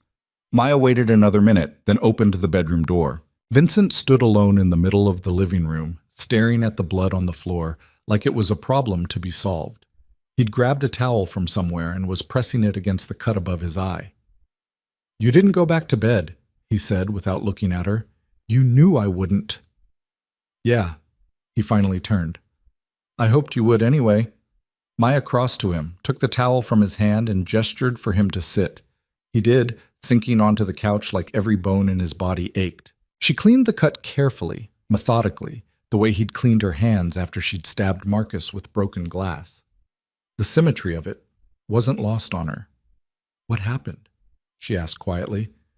"Marcus broke into the building, made it all the way to our floor before security caught him." Vincent's jaw tightened. "He had a gun." Maya's hand stilled. "He was going to kill you. He was going to kill you." Vincent met her gaze.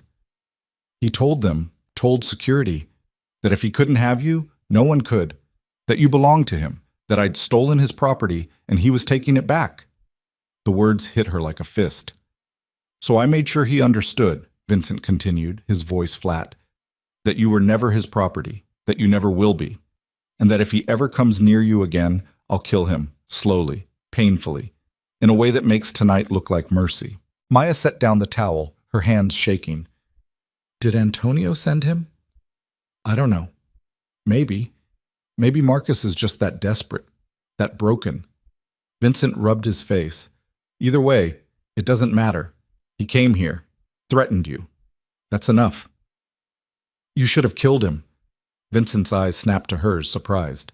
"I'm serious," Maya said. "You keep letting him go. Keep sending messages. Keep trying to scare him off. But he's not going to stop, Vincent. People like Marcus don't stop. They just keep coming back until someone makes them." "You want me to kill him," Vincent said slowly. "After everything you said on the boat, about not wanting to be complicit in violence, about crossing lines." "I said I didn't want to threaten innocent people." Maya's voice was steady, hard. "Marcus isn't innocent. He's a threat. And I'm tired of living in fear that one day he's going to succeed." Vincent studied her for a long moment. Then he reached out, cupped her face, and kissed her forehead. "Okay," he said quietly. "If that's what you want, if that's the choice you're making, then okay." "It is." "Then I'll handle it." "When?" "Soon." Vincent pulled her down beside him on the couch, wrapped an arm around her shoulders. "But not tonight. Tonight we rest. Tomorrow we plan. And the day after," he trailed off. "The day after we end this," Maya finished. "Yeah." They sat in silence, the city beginning to wake beyond the windows, and Maya felt something shift inside her, something that had been resisting this world, this life, this brutal calculus of survival. She'd spent 4 years being Marcus's victim, 2 weeks being Vincent's protected asset, but sitting here now, with blood still drying on the floor and the weight of a death sentence on her shoulders, she realized she was becoming something else entirely. She was becoming a survivor who fought back. And maybe, just maybe, That was who she'd always been meant to be. They spent the next day planning. Vincent made calls, coordinated with people Maya didn't know, moved pieces on a board she was only beginning to understand. She sat beside him through most of it, listening, learning, absorbing the language of this world like a second tongue. By evening, they had a plan. Marcus had gone to ground after being dumped in the warehouse district. Luca's people had tracked him to a motel on the outskirts of the city, the kind of place that rented rooms by the hour and didn't ask questions. "He's alone," Luca reported. "No security, no backup, just him and whatever delusions are keeping him going." "Perfect," Vincent said. "We move tonight." "Both of us?" Maya asked. Vincent looked at her. "You don't have to be there. I can handle this alone." "I know you can." Maya stood, crossed to the window, stared out at the city that had become her battlefield. "But I need to be there. I need to see it through." "Maya, he spent 4 years making me afraid to exist," she said quietly. "I need to be there when that ends. I need to see his face when he realizes I'm not afraid anymore." Vincent didn't argue, just nodded once. "Okay, but you stay in the car, you watch, you don't engage. If something goes wrong, I run, I know. I'm serious. So am I." She turned to face him. "I'm not the same woman who crashed your wedding 2 weeks ago. I'm not helpless, I'm not fragile, so stop treating me like I'm going to break." Vincent crossed to her, moved slowly like he was approaching something wild that might bolt. When he reached her, he took her hands, held them tight. "I don't think you're going to break," he said. "I'm terrified you're going to turn into something you can't come back from, that this world is going to hollow you out the same way it did Sophia, the same way it's doing to me." His voice roughened. "I don't want that for you." Maya squeezed his hands. "Then help me stay human. Remind me what I'm fighting for when I forget. Be the thing that keeps me tethered." She paused.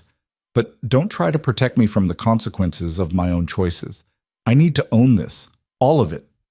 Vincent searched her face, looking for doubt, for fear, for anything that suggested she didn't understand what she was asking. But Maya knew exactly what she was asking. She was asking to cross the line from victim to something else, something harder, something that could survive in Vincent's world without disappearing into it. "Okay," Vincent said finally. "We do this together." They left the penthouse at midnight. The city was different at this hour, quieter, darker, full of shadows that moved with purpose. They took an unmarked car, just the two of them, and drove through streets Maya was starting to recognize. The motel appeared on the horizon like something out of a nightmare. Peeling paint, flickering neon sign, cars in various states of decay parked in front of numbered doors. Vincent pulled into a spot with a clear view of room 17. "That's his," he said, nodding toward a door that looked like all the others. "He's been in there for 6 hours. No movement, no visitors." "How do you know he's actually inside?" "Thermal imaging. Luca's people confirmed it an hour ago." Vincent pulled out a gun from beneath his jacket, checked the chamber. "I'm going in alone. You stay here. Engine running. If you see anyone who isn't me coming out, you drive. You don't look back. You don't wait. You just go." Maya nodded, her throat too tight to speak. Vincent leaned over, kissed her, soft and brief and tasting like goodbye, just in case. Then he was gone, moving across the parking lot with the liquid grace of someone who'd done this 1,000 times before. Maya watched him reach the door, watched him knock once, twice. No answer. Vincent tried the handle, locked. He stepped back, considered for a moment, then kicked the door just below the handle. The wood splintered, the door flew open, and gunfire erupted. Maya screamed, the sound swallowed by the explosion of noise, and saw Vincent dive sideways as bullets tore through the doorframe where he'd been standing. Marcus appeared in the doorway, the gun shaking in his hands, his face twisted with something between rage and madness. "You thought I'd just sit here?" he was shouting. "You thought I wouldn't figure out you'd come for me?" Vincent rolled behind a parked car, returned fire. The sound was deafening. Marcus ducked back inside, still shooting wildly, and Maya felt her whole body lock up with fear. This wasn't the plan. This wasn't supposed to happen. Vincent was pinned down. Marcus had the high ground. And any second now, someone was going to call the police, and this whole thing would spiral even further out of control. Maya's hand moved to the door handle before she could think. Don't engage, Vincent had said. Stay in the car. Run if something goes wrong. But her body wasn't listening to the plan anymore. It was listening to the part of her that had spent 4 years learning to read violence, to anticipate it, to survive it. Marcus reloaded. She could hear it, the click of the magazine, the rack of the slide. Vincent was trapped behind the car.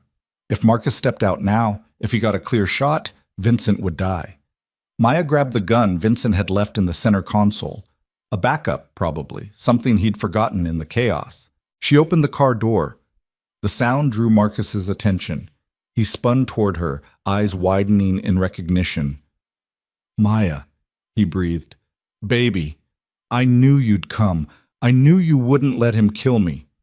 She raised the gun, hands steady despite the fear screaming through her veins. Put it down, Marcus. He laughed. You won't shoot me. You don't have it in you. You're too soft, too weak. That's why you needed me in the first place. I never needed you. Her voice was cold, clear. I survived you. There's a difference.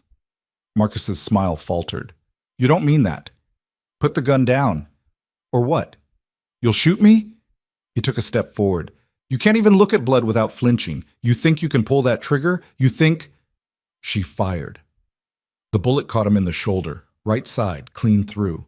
Marcus staggered backward, his gun clattering to the ground, his face a mask of shock. You shot me, he said, like he couldn't quite believe it. You actually shot me. I told you to put it down. Maya's hands were shaking now, the adrenaline catching up. You didn't listen. Vincent appeared beside her, taking the gun gently from her hands. It's okay. I've got it. You did good. Marcus slumped against the doorframe, clutching his shoulder, blood seeping through his fingers. This is what he's turned you into, a killer, just like him. No, Maya said quietly.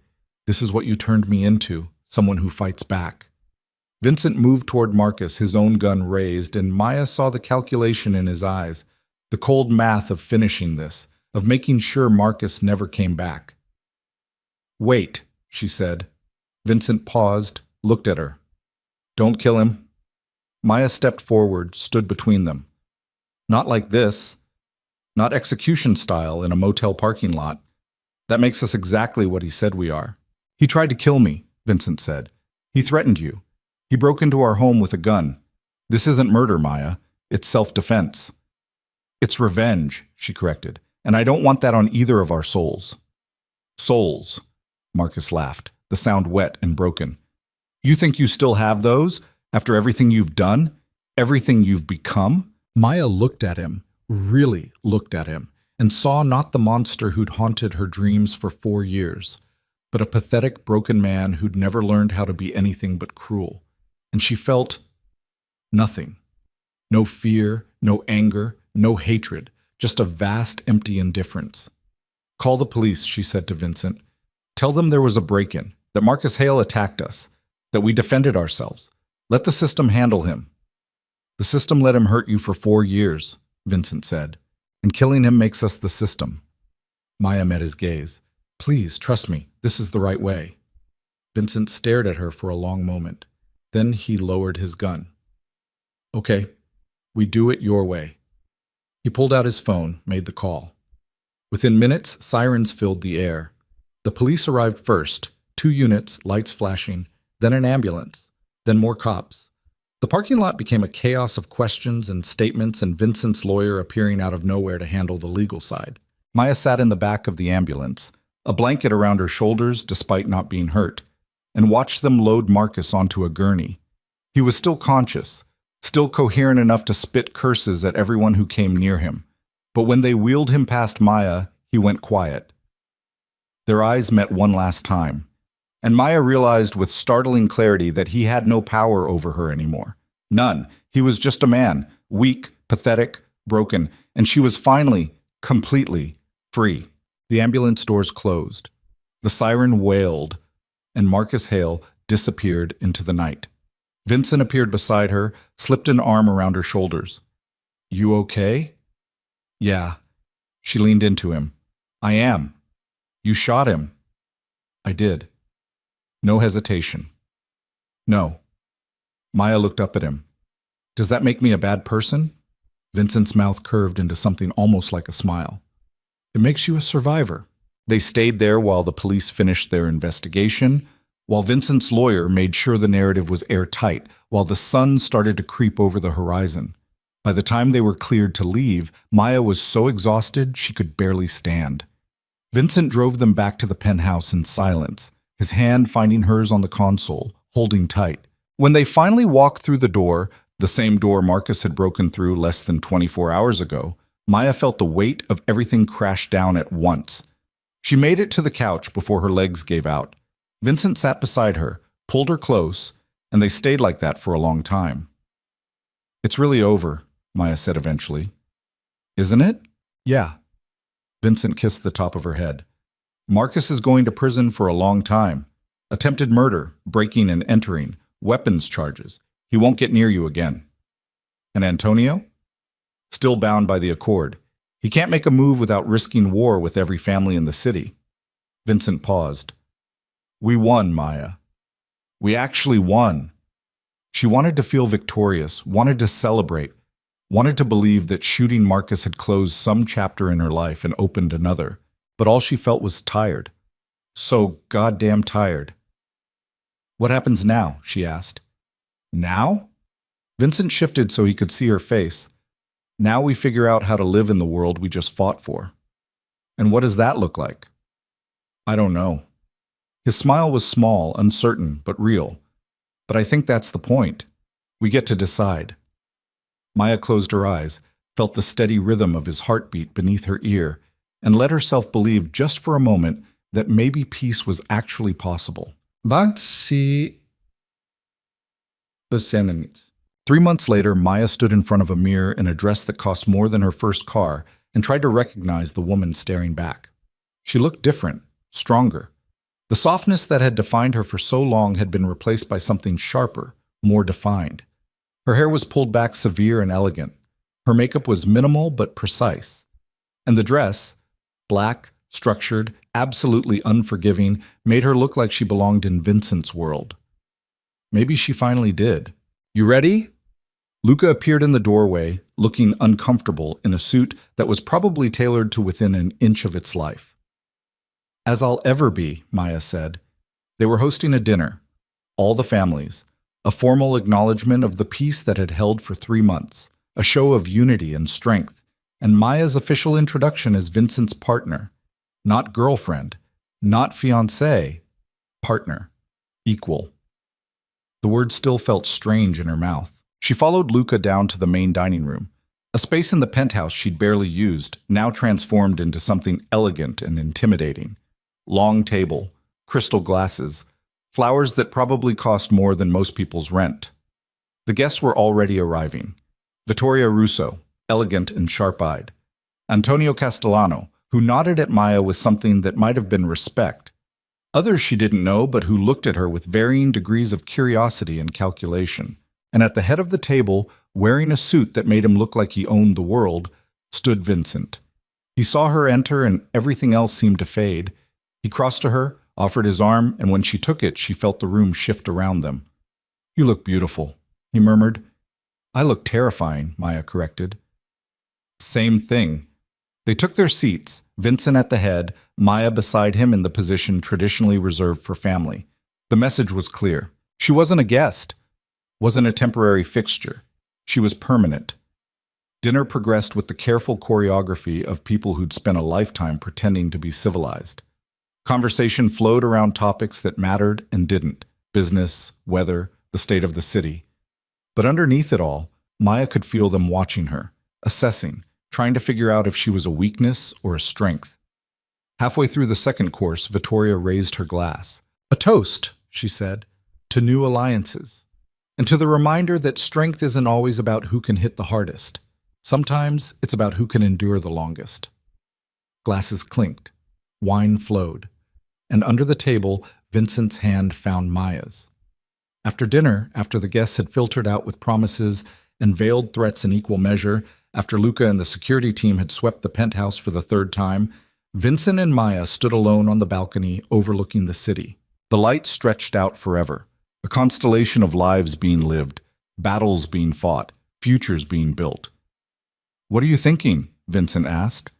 Maya leaned against the railing, felt the cool night air on her face. "That 3 months ago I was running through the rain with no idea where I'd end up. And now I'm here, standing next to you, part of your world, your life. And I'm still not sure if that's a good thing or a terrible one." Vincent moved beside her, close enough that their shoulders touched. "It can be both. Is that what it is for you? Every single day?" He was quiet for a moment. "I wake up and wonder if I'm building something better or just creating new ways to fail. If I'm honoring my father's legacy or destroying it.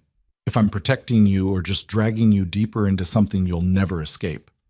"And what conclusion do you come to?" "That it doesn't matter." Vincent turned to face her. "Because whatever this is, whatever we're building, I'd rather do it with you than alone." Maya's throat tightened. "Even if I'm still figuring out who I am? What I want? How to exist in this world without losing myself? Especially then." He cupped her face, his thumb brushing across her cheekbone. "Because that's what makes you different from everyone else in that room. You're still asking those questions, still trying to be better, still refusing to accept that cruelty is the only option." "You do that too," Maya said. "I try. Most days I fail." Vincent's smile was sad. "But having you here makes me try harder." She kissed him then, soft and slow, and full of all the things she didn't have words for yet. When they broke apart, Vincent rested his forehead against hers. "I love you," he said quietly. "I don't know when it happened. Somewhere between the wedding and the boat and watching you shoot Marcus without blinking. But I do. I love you." Maya's breath caught. "You don't have to say that." "I know. I'm saying it anyway." She pulled back, studied his face in the dim light, and saw the truth there. Raw, unguarded, real. "I love you too," she whispered. "Even though you're difficult and dangerous and make me complicit in things I never thought I'd be part of. I love you." Vincent's smile was devastating. "We're a mess." "Yeah," Maya agreed, but we're our mess." They stayed on the balcony until the sky started to lighten, talking about everything and nothing, making plans they might never keep, building a future on foundation that was still settling. And when they finally went back inside, back to the bed they shared and the life they were creating, Maya felt something she hadn't felt in years. Hope. Not the fragile kind that shattered at the first sign of trouble, but the stubborn kind that survived. The kind that said, "I've been through hell and I'm still here." The kind that said, "I choose this, I choose you, I choose us." And that impossible, complicated, beautiful choice was more powerful than anything Marcus had ever taken from her. 6 months after the night Marcus went to prison, Maya sat in a coffee shop that didn't belong to any family and stared at a newspaper article. The headline read, "Marcus Hale sentenced to 15 years for attempted murder." Beneath it was a photo. Marcus in an orange jumpsuit, looking smaller than she remembered, older, broken. She felt nothing looking at it, just the same vast indifference that had taken root the night she'd shot him. Her phone buzzed, a text from Vincent. "Saw the news, you okay?" She typed back, "Yeah, I'm fine. Want me to come get you?" Maya looked out the window at the city moving around her, people going to work, living their lives, existing in a world that had once felt impossible to navigate. "No. I'll come home when I'm ready. Take your time. I'll be here." She pocketed her phone, finished her coffee, and sat in the quiet for a while longer. The coffee shop was ordinary, unremarkable. The kind of place where no one knew her name or her history or the violence she'd survived. And for the first time in her life, that felt like a gift. She'd spent so long being defined by other people. Marcus's girlfriend, Marcus's victim, Vincent's claimed woman, Vincent's partner. But sitting here now, anonymous and safe, she realized she was also just Maya. A woman who'd survived hell and was learning how to live on the other side. A woman who'd made choices, some good, some terrible, all necessary. A woman who was still figuring out who she wanted to be. And that was enough. She left the coffee shop and walked home through streets she'd once run through in terror. But now they were just streets, places, routes that led to a penthouse where someone was waiting for her. Not because she had to be there, but because she wanted to be. When she walked through the door, Vincent was in the kitchen making coffee. He looked up when he heard her, smiled. Hey. Hey. She crossed to him, wrapped her arms around his waist, and breathed him in. I'm home. I can see that. His arms came around her, solid and warm. You okay? Yeah. Maya pulled back just enough to meet his eyes. I really am.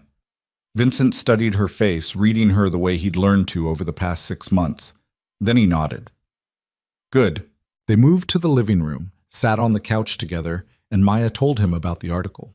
About seeing Marcus's face and feeling nothing. About sitting in the coffee shop and realizing she was finally, truly free.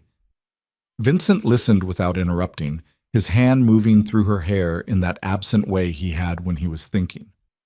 What do you want to do now? He asked when she finished. Now? Maya considered. I want to build something, not just survive, not just react. Actually build. Like what? I don't know yet. She turned to face him. But something that helps people like me. People who are trying to escape situations they can't escape alone.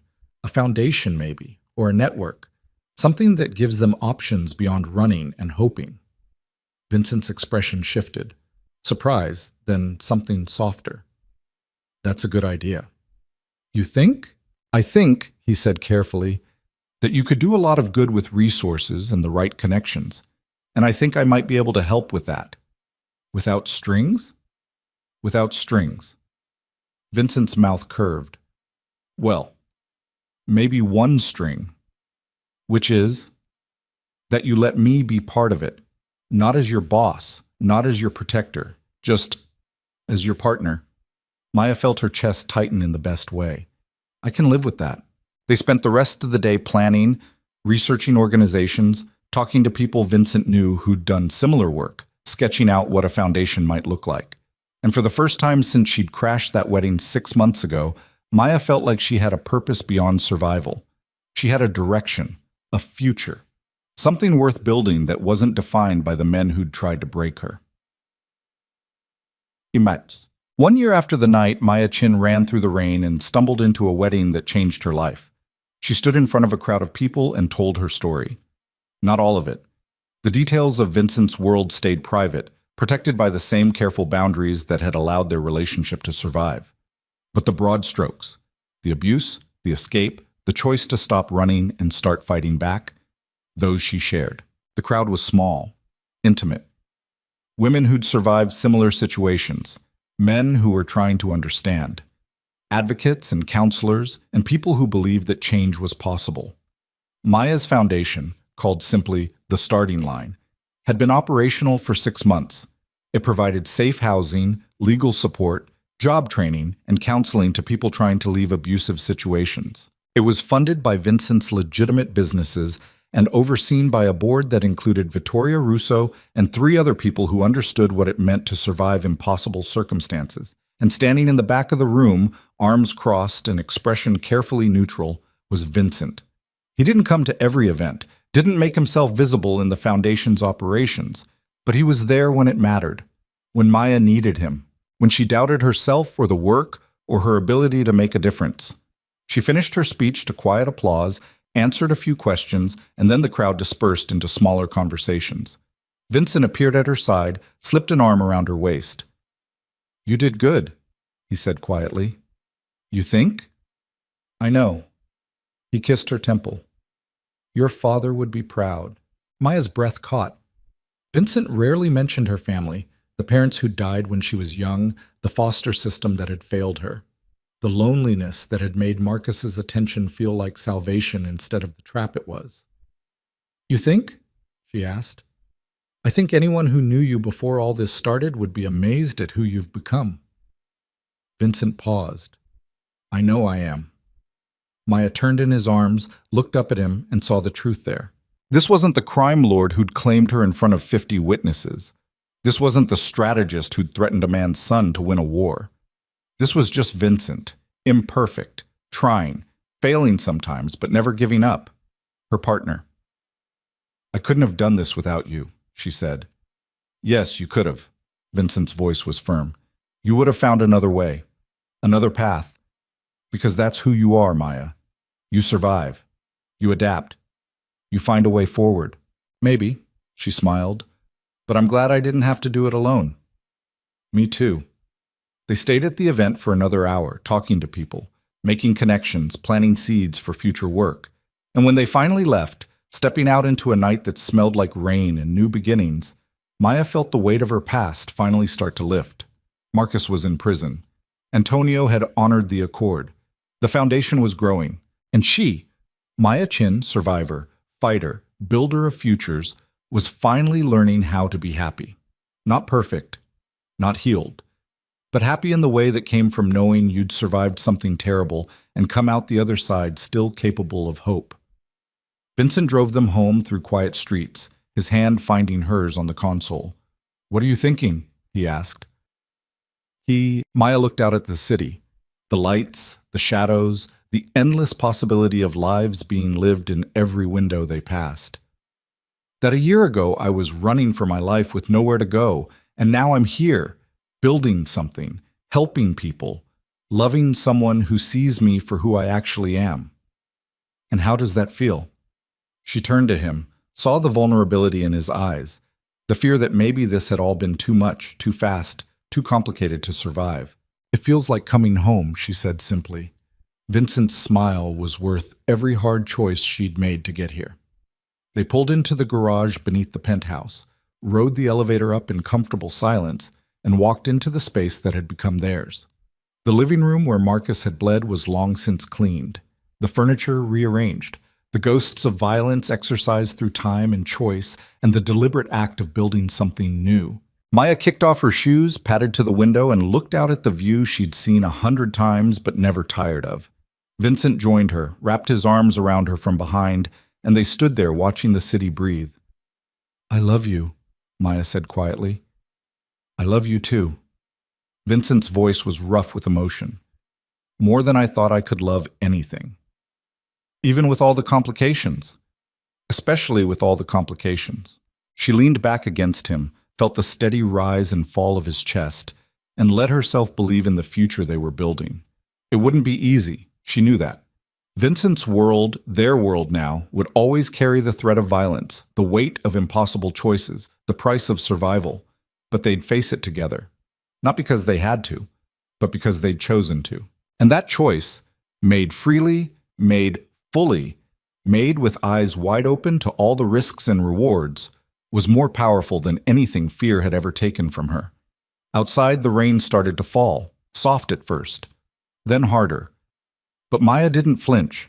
She just stood there, safe in the arms of a man who'd seen her at her lowest and loved her anyway, watching the storm wash the city clean. And when the thunder rolled across the sky, she smiled, because she wasn't running anymore. She was home. And nothing, not Marcus, not Antonio, not the ghosts of who she used to be, could take that away. The rain fell. The city breathed, and Maya Chin, survivor, fighter, lover, builder of futures, finally allowed herself to rest, not because the war was over, but because she'd learned that peace wasn't something you won. It was something you chose, every single day. And she chose it now. She chose him. She chose herself. She chose the messy, complicated, beautiful life they were building together. And in that choice, in that single, powerful act of claiming her own future, she found something she'd been searching for since the night she climbed out Marcus's bathroom window. Freedom. Not from fear. Not from danger. Not from the hard choices that came with loving someone in Vincent's world. But freedom to be herself, fully, completely, without apology. And that was worth everything.